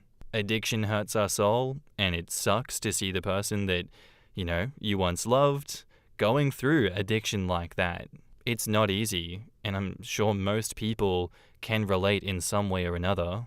That's just life sometimes, and I'm glad that you cut that addict out of your life, OP. Thank you for the story, and I'd love to know what everyone else has to think about this one. Our next post is by user Mr. Self-Destruct, and it's titled, "Me, 29 male, with my husband, 30 male of 3 years. His parents are asking us to go back to the closet for the holidays. My husband and I have been together for 3 years and married for 6 months. He came out to his parents shortly before Christmas of 2012, and they were very accepting of him and completely welcoming to me. I met them that Christmas, and they are both awesome human beings and have made me feel like a part of their family over the last 2 years. We live a couple of states away from them and visit them several times a year. This year will be the 3rd year we go for Christmas, and there will be many other family members visiting, most of which I have never met. Among these will be my mother-in-law's parents, who are very old-fashioned in their beliefs and wouldn't take it well if they found out their grandson is gay, as per my mother-in-law. Due to circumstances irrelevant to this post, my mother-in-law doesn't get to see them often and hasn't seen them in several years. She doesn't want to upset them during this visit if she can avoid it, since they are of old age and in somewhat poor health. Though my father-in-law hasn't voiced his opinions on the matter, I'm fairly certain he is on the same page. For those reasons, today my mother-in-law asked us to be discreet and pretend that we are just friends when we visit for Christmas. My husband was pretty upset about it and had an argument over the phone with his mum, which resulted in him hanging up on her. On one hand, I can understand why he's upset and agree that we shouldn't have to hide who we are, regardless of how others may react. In his eyes, his grandparents should accept him and love him no matter what, and he doesn't want to go back to pretending to be something he's not for the sake of others' feelings. On the other hand, I would hate to be the cause of his grandparents getting upset with my husband or mother-in-law, or give her any sort of grief for her grandson's lifestyle, or even worse, be the cause of any complications in their health. After all, we are the visitors in their home, and as somewhat of an outsider, I think I should follow their wishes under their roof. I completely understand that this isn't coming from any bad place in her heart. On the contrary, she has been like a mother to me. She's only trying to look out for her parents and avoid any complications or upsetting them during the few days she can see them. It's only for 1 week, so it might be doable. Both of us look and act masculine, and even after 2 years, I still feel awkward showing my husband any affection in front of his parents. Regardless of his grandparents' presence, I have no intention of making out with my husband or anything of that sort in front of anyone there. My fear is that I will struggle to call my husband by his first name instead of one of the many pet names that we have for each other. It feels unnatural to start calling him by his first name and to pretend that we are just friends. The same goes for my father-in-law, whom I've always called suegro in Spanish, which is a word that means father-in-law. And the last thing I want is to call him that in front of the grandparents and cause a most awkward and embarrassing situation. I would also have to make up an explanation in case they ask why I decided to join my friend's family for Christmas vacation, and I can already see me tripping all over myself with nervousness trying to explain whatever I rehearsed. We will also have to sleep separately, since we're sleeping in the living room, as all the bedrooms are spoken for. Other than my mother-in-law's parents, there will also be several aunts and uncles, but half of them are okay with my husband being gay, and the ones that don't know aren't likely to make a big deal out of it from what my husband tells me. Reddit, I come to you for advice. I want to support my husband, but I don't want to upset my in-laws or their parents, or cause an uncomfortable Christmas for anyone. What would you suggest? Should we stand our ground despite my parents' in-laws' wishes? Should we suck it up and just pretend to be friends for a week? In the comments, Zizimoo says, quote, I completely understand that this isn't coming from any bad place in her heart. Well, it isn't, and yet it is. Because in the end, what this boils down to is her unwillingness to stand by her son and say, this is who he is, and we love him and his husband exactly as he is. Which is what parents are supposed to do. She's choosing to support ignorance instead of her son, and that's a bad choice. It's a choice rooted in fear, and it's a choice that just serves to perpetuate the problems that LGBTs face, even if it's on a small scale. But it's on the small scale that we've begun to change the world. The greatest boost we've had as a community in becoming accepted and gaining rights has happened because of the willingness of brave LGBT souls who have been willing to come out of the closet. It's much harder to hate when you know someone you love is a member of the target group. Your job is to pick up the slack where your in-laws have failed, by standing by your husband in whatever he decides, since this is his family. If he wants to draw the line in the sand, then you support that. If he wants to accommodate his mother's request, then you support that. On the small scale, this is his battle and is his call to make. You are his partner, so you stand wherever he does and be his rock. In the end, I think your choices should be to either go and be yourselves or to not go. I think it's a bad idea to go and live a lie even for a week. And who knows if the rest of the family is going to tread carefully, the ones who know already. How easy will it be for auntie or uncle to slip up and say something like, Jack, your husband sure does make a mean bacon dip? That's not going to go over well, especially after you've provided a rather elaborately thought-out lie to explain your presence at their family gathering. So either you go and be yourselves or don't go at all. But whatever your husband decides, that's where you stand your ground. I could see this being acceptable if you were 2 teenagers having a fling, but you're 2 30-year-old men who are married. I totally understand having conservative family, as I'm the child of a Baptist pastor, but I would refuse to lie to my grandparents about my partner, especially for a week. What if they don't die this year? What if you guys have kids in the future? Lying seems so complicated. Ultimately, I would support your husband in whatever his decision is, as it's his family. And back up to the post, there is an update. I just want to give a huge thank you to everyone for the overwhelming amount of responses and great advice. There are too many to thank individually, and it's great to see the different points of view expressing valid points in each perspective. I considered all of the points made, and I agree that the ultimate decision with how to proceed should be up to my husband, and my job is to fully support whatever he decides. I will provide an update with whatever goes down after we come back.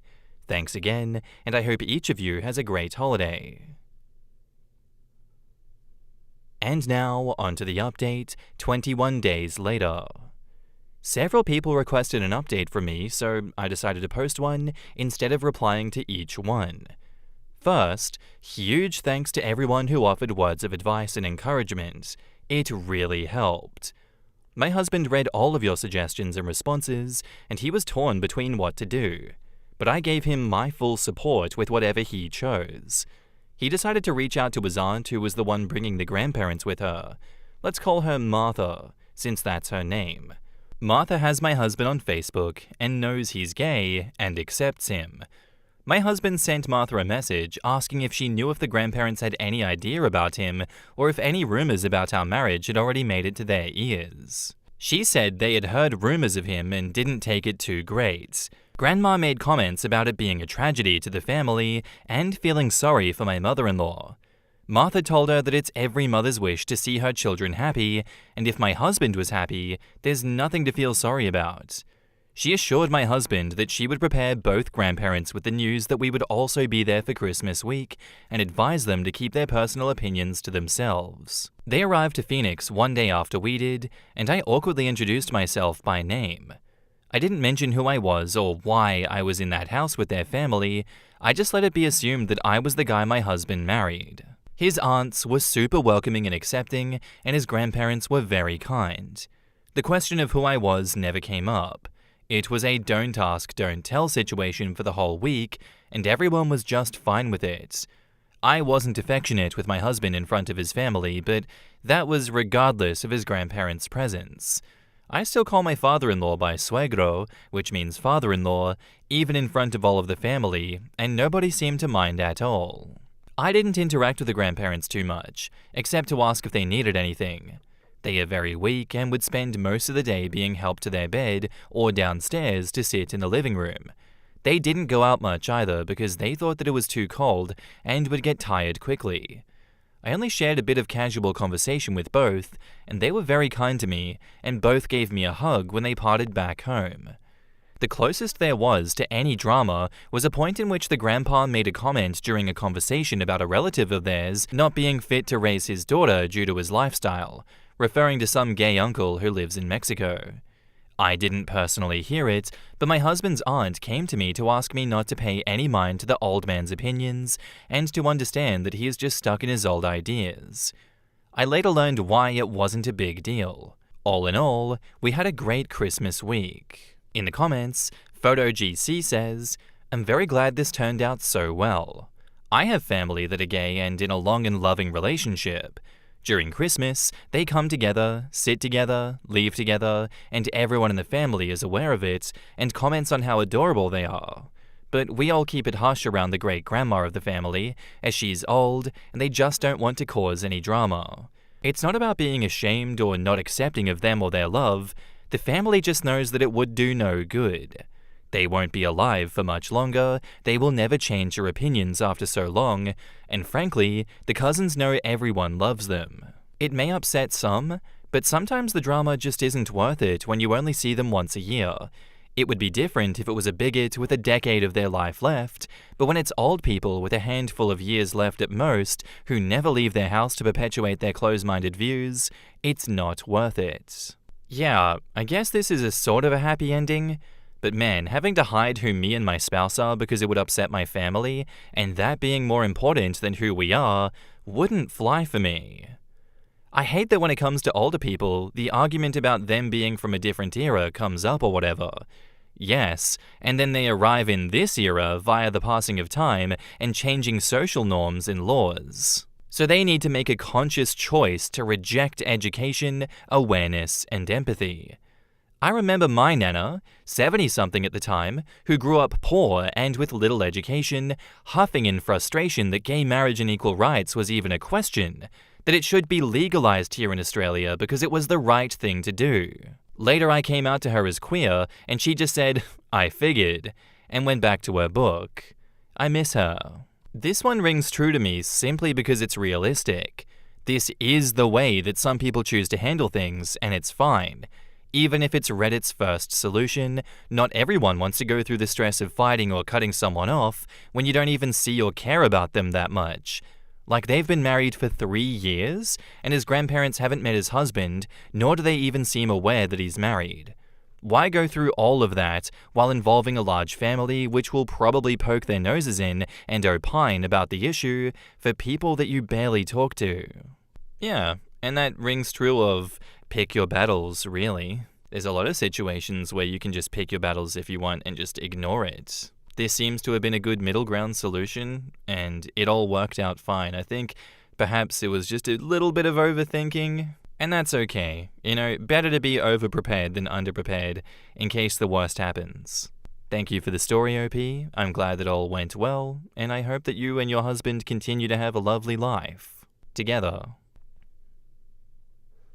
And our next post doesn't have an update, but I want to read it. Posted by user MasterRad1534, titled, "Am I the asshole for leaving my boyfriend's office Christmas party after he repeatedly humiliated me in front of his co-workers? This happened last weekend, and I can't stop thinking about it. My boyfriend, 30 male, invited me, 28 female, to his company's Christmas dinner, and I was excited but also nervous. I wanted to make a good impression, so I spent a lot of time picking the perfect outfit, doing my hair, and ensuring I was presentable. When we arrived, everything seemed fine at first. I introduced myself to his co-workers, and they were polite, if not a little stiff. As the night went on, though, things took a turn. During dinner, my boyfriend made a joke about my job. I'm an event planner, and he works in corporate finance. He said something like, "She just plans parties for a living while I'm out here making real money." People laughed, but I felt a lump in my throat. I work hard and I'm proud of what I do, so hearing him belittle me like that stung. I tried to laugh it off to keep things light, but then he doubled down. Someone asked me about my favorite event I'd planned, and before I could answer, he interrupted saying, "Probably one of those kids' birthday parties. That's her level of expertise." And everyone laughed again, and I just sat there mortified. The final straw came during dessert when people were sharing funny stories. He decided to tell an embarrassing story about me that I've explicitly asked him not to share. It's a personal story from early in our relationship involving a mishap that I had while meeting his parents. I was practically begging him with my eyes to stop, but he told the story anyway. I felt like I couldn't breathe. Everyone was laughing, and I wanted to disappear. I quietly told him that I wasn't okay with what he was doing, but he brushed me off, saying, "Don't be so uptight. It's all in good fun." At that point, I couldn't take it anymore.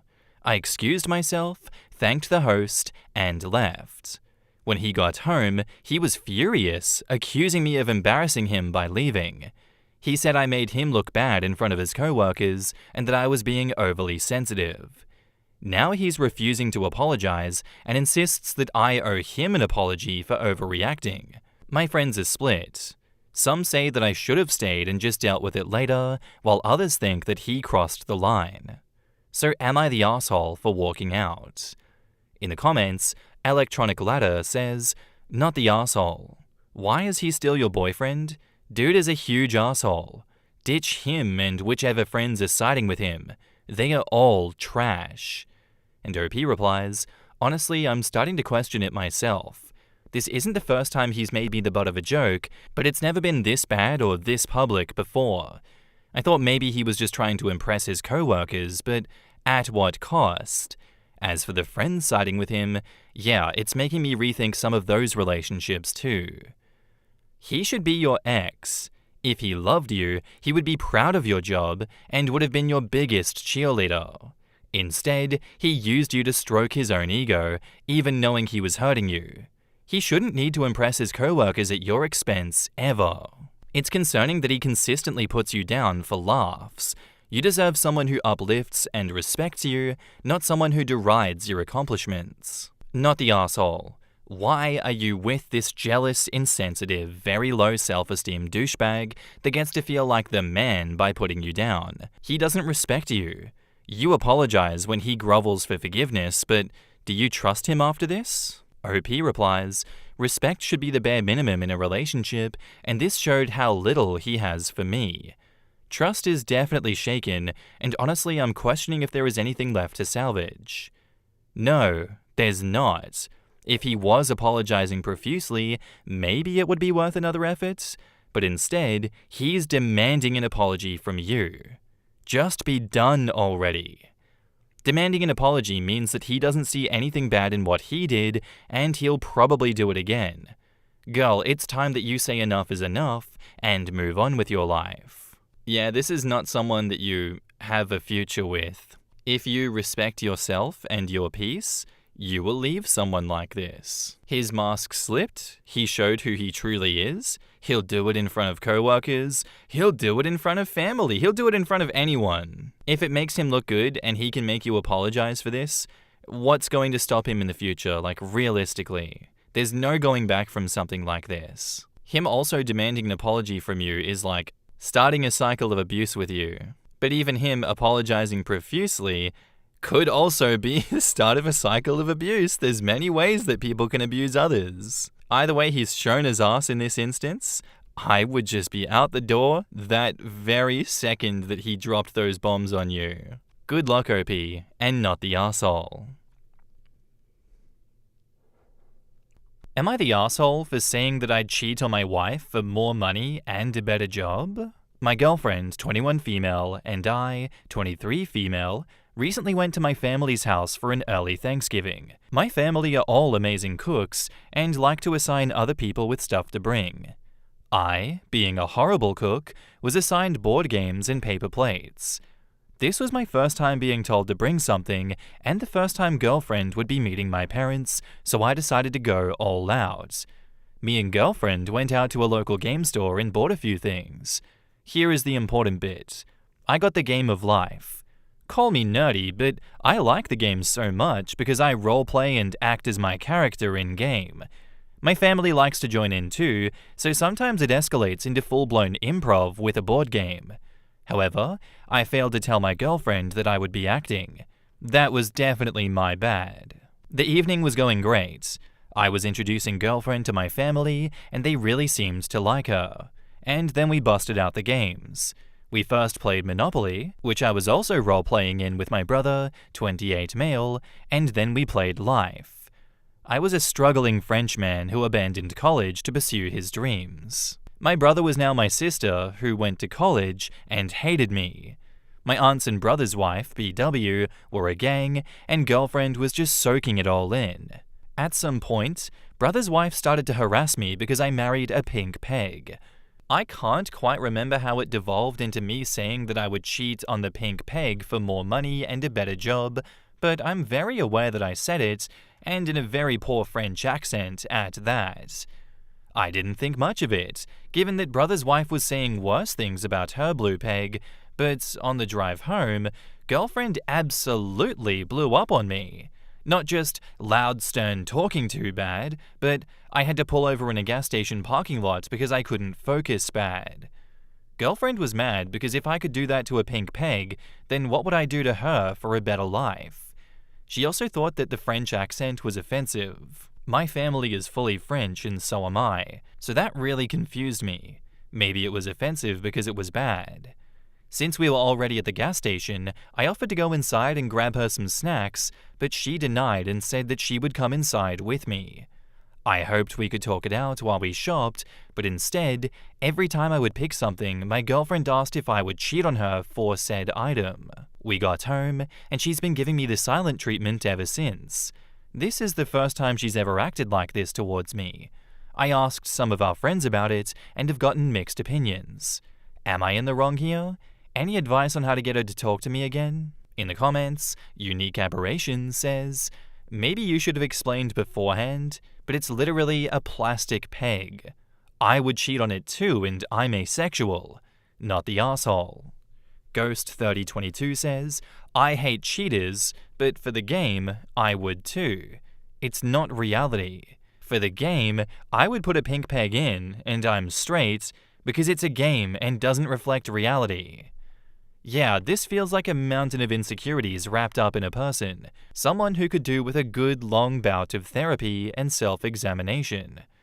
Your girlfriend is a moron who either cannot separate fact from fiction or is looking for a fight. She's going to do this again, and she's going to do it a lot. Do you want this? Because it's unlikely that you can change her. I would dump her. She sounds toxic as hell and dumb as a brick. How long until she does this in front of your family? No girl is with that stress. Once again, Reddit is not beating the just break up accusations. Oh no, I'm trying to get away from this. Anyway, if she is just going to be unreasonable, I don't know, just have a chat with her. Ask her why she feels that way and why she thinks that you were being legit about the cheating. Because if she really does think that you would cheat on her because of a joke in this game where you were definitely not in a situation to genuinely cheat, that's something that needs to be talked out a lot. You know, you need to see where she's coming from, why she feels that way, and you need to, I guess, get her on your level and be like, please, it's not that deep. We can get through this and we can get over this. I think that's the more rational thing to do here, so I'm keen to see if you do it. And now, onto the update 6 weeks later. Hello, I posted here around Thanksgiving asking about a situation between my girlfriend and I. Thank you guys for the advice. It helped me have an important talk with my girlfriend that I needed to have. A few days after the original post, I asked my girlfriend to sit down on the couch with me and discuss the situation. It was like talking to a rock. She just sat there with her arms crossed as I talked about how much I disliked the silent treatment. I ended it with saying, if refusing to talk to me is the only way that you'll face problems, then it may be best if we break up. That caught her attention because she started screaming at me again about how breaking up over something so little was immature and that I was blowing this entire thing out of proportion. The entire argument ended with her storming out of our house and screaming that we were over. That happened at the beginning of this month, and I wasn't going to update, but something happened last night that made me post this. She hadn't moved her stuff out and asked to come over while I was gone to collect it. I told her she could come over that evening. When I returned home, multiple of my things, books, clothes, hair products, jewelry and dishes, were gone, including my cat and none of his stuff. I am so stressed. He's an F1 Savannah cat, and since she's staying at a friend's apartment, I know he has no space and zero enrichment. I'm thankful that he'll tear the place to shreds, but they don't have the means to take care of him and he may be in danger. If you have any advice on how to get my cat back, I would greatly appreciate it. I am devastated that I may spend New Year's without him. In the comments, MIDI Reader says, police non-emergency line. Call the police, have proof of ownership of the cat ready for them, and ask for an escort to collect your property. Just in case you didn't learn the lesson, never allow someone into your dwelling while you were not there. Unintentional Wipe says, once upon a time, I was playing Sims 2 and made my character the resident hoe since they proposed and married someone that I didn't want them to. Does this mean that I would cheat on my partner? Nope. Things that happen during a game is just that. A game. And in the game of life, you're going through the board while living a fictional life. The ex is crazy and immature. OP needs to grow a backbone and call the cops if her things are stolen. Good lord. If she can't separate what people do in games from what they're willing to do IRL, I hope she never dates someone that plays Dwarf Fortress. Well, that seems to be all that we have for now. I hope that OP comes back in the future, in another 6 weeks, and has the cat back. But for now, wow. Thank you, user Kiss the Werewolf. I hope that you do not kiss your ex again. I hope that you turn into a werewolf, and I hope that you get the cat back. An F1 Savannah cat is very expensive. I did some Googling. Still not the arsehole, but what are you doing posting on Reddit? Go get the cat. Call the police. What are you doing? Our next post is by user ComplexClub6111, and it's titled, I'm devastated about my husband's wealthy-ish family's reaction to my first big gift for him. So I come from poverty. It is what it is. I had a very rich childhood in all ways except financially. Christmas was saved for year-round, and we got one thing to wear, one book, and one fun thing. My husband comes from a family that grossed $300K a year, and Christmas was always a massive show-off. Each kid had $2,000 plus under the tree easy. My husband and I started dating 5 years ago and have been married for 2.5 years. We've clawed our way up in life. He was not given financial help as an adult, and this year is the first time we can spend some decent money on Christmas. He's been wanting a guitar for some time. He has never played and has expressed interest so many times, but we couldn't do it financially. I did a lot of research, and from what I saw, beginner's guitars were $150-ish and went from there up to $5,000 plus for really nice ones. I agonized over what I was going to choose and ended up telling him to cut the budget for me so that I could surprise him with a really nice gift. So I thought. My original budget was $500, but I really wanted to go big or go home. It ended up being at around $900 Canadian, plus $200 for accessories or so. Being able to spend that amount is just unfathomable for a former poor kid, but I did it because he deserves it. We finally have the means, and I was beyond excited to see his face light up. Christmas morning comes, and the tree gifts wait until his family arrives. I am basically giddy at this point with excitement. Our turn comes for couple gifts, and I bring the guitar case out from its hiding place. He's so excited and opens the case, revealing the guitar, and then, "Oh, thanks, babe. Never heard of this brand." Not the overwhelming joy that I was hoping for, but it's not about me, right? And his brother says, "Oh, it's nice. A decent cheapy one to start out with." His dad chimes in, having played in his 20s, and says it's known for its lower-end models, and they would be happy to chip in for a nice one next year if he sticks with it. I have never felt such a punch to the gut. I assume I'm overthinking as per usual, but I am still so devastated from this 10 seconds of today, and I can't even really verbalize why. It felt like I was 9 years old again, trying to be excited about my new Aeropostale hoodie with my friend that got a MacBook and a Disney trip for Christmas. I think those comments affected how my husband viewed it too, because he hasn't touched it since, despite wanting it so badly for years.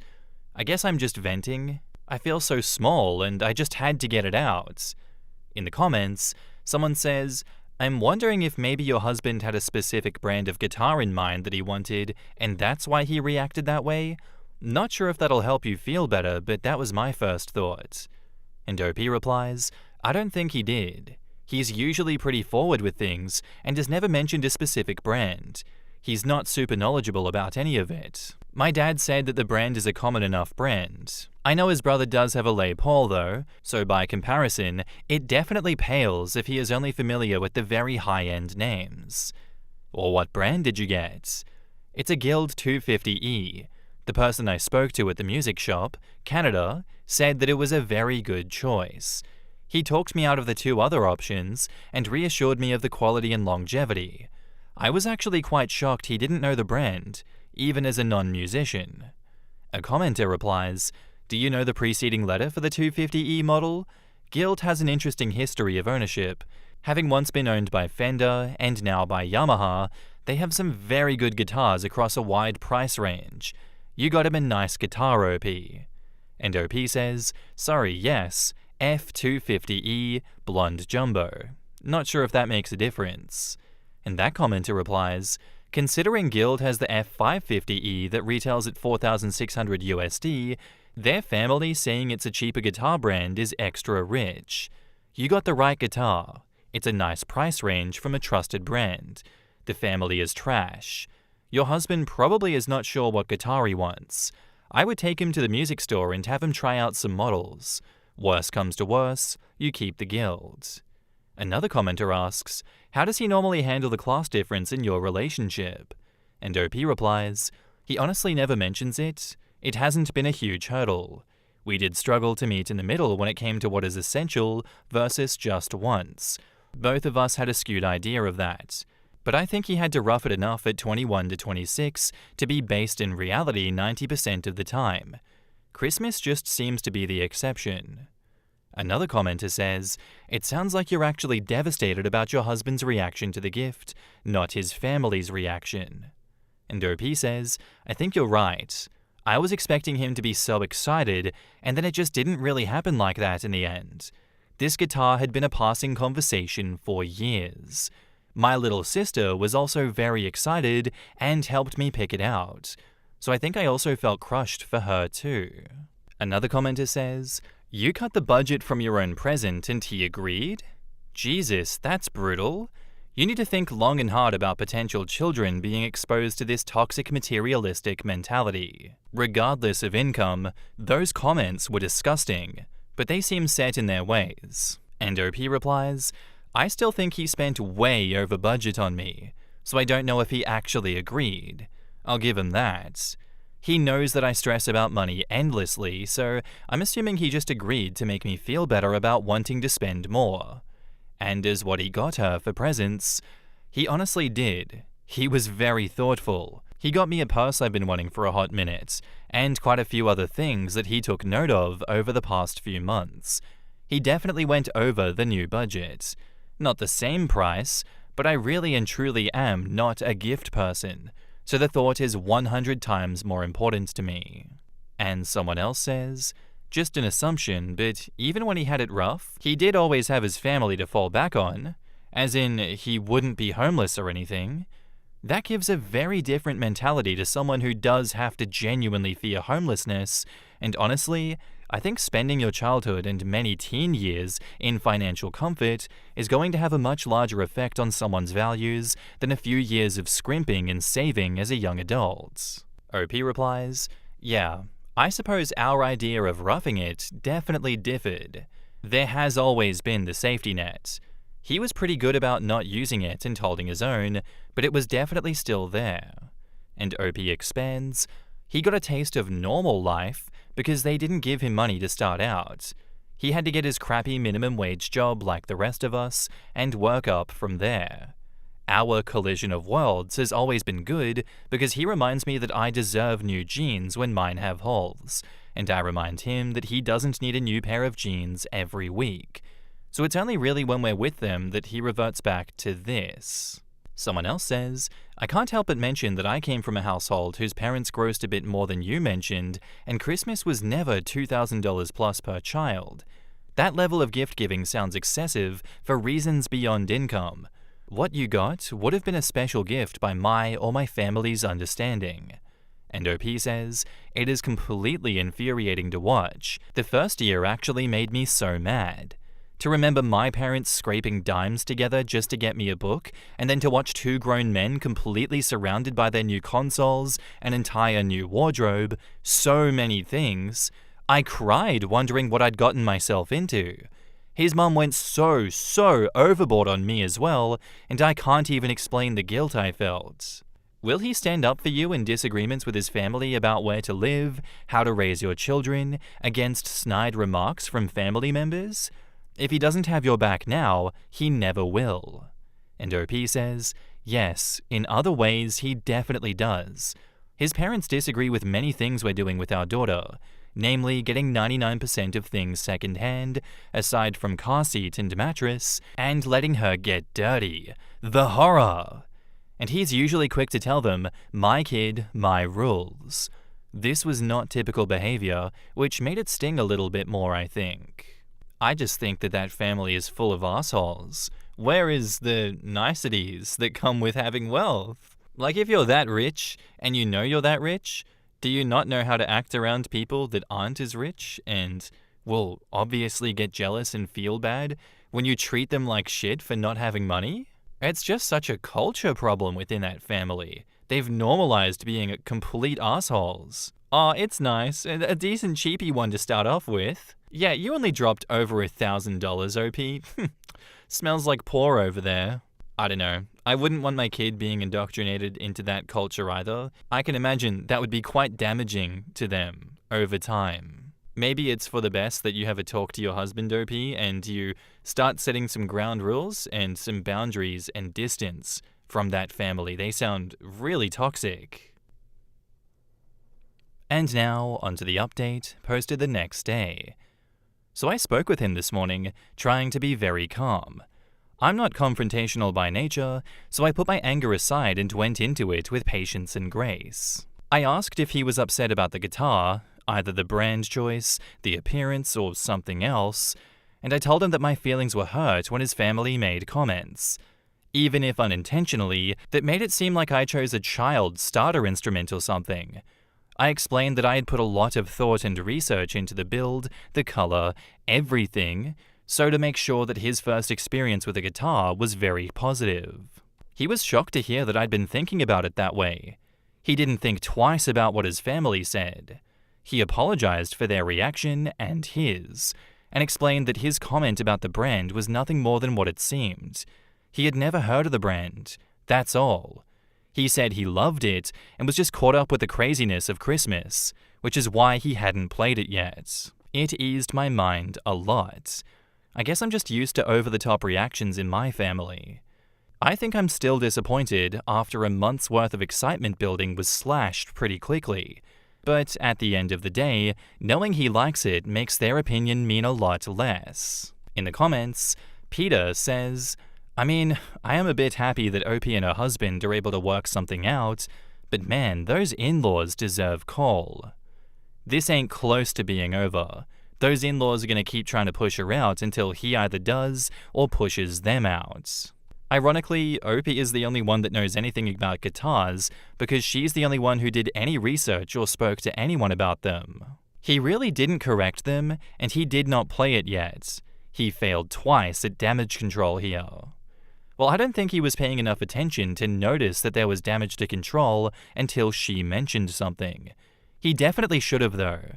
I tend to need to force turn my reactions up a notch or two when receiving gifts because I always feel awkward about it, but not everyone has that ability, I suppose.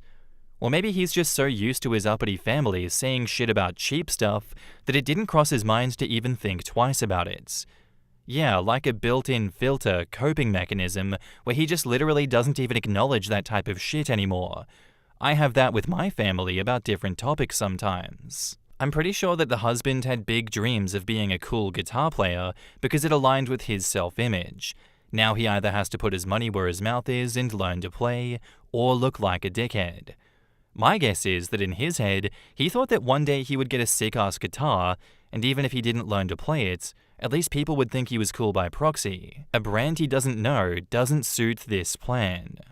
Hell yeah, the toxicity runs deep and it's still not done. I hope that these two can figure it out together and come to an actual, conclusion with each other here, besides, oh, yeah, I didn't know you were upset. Wow, that's crazy. Nah, I didn't even read that at all. That's ridiculous. Man, I was just caught up in the craziness of Christmas. That's why I hadn't played it yet or even mentioned this at all in the last 24 hours to you. I think you just need to talk to him more, OP.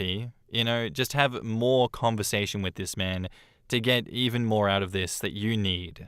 If I were you, I would need a bit more reassurance on this than him just being like, oh, I don't know, man.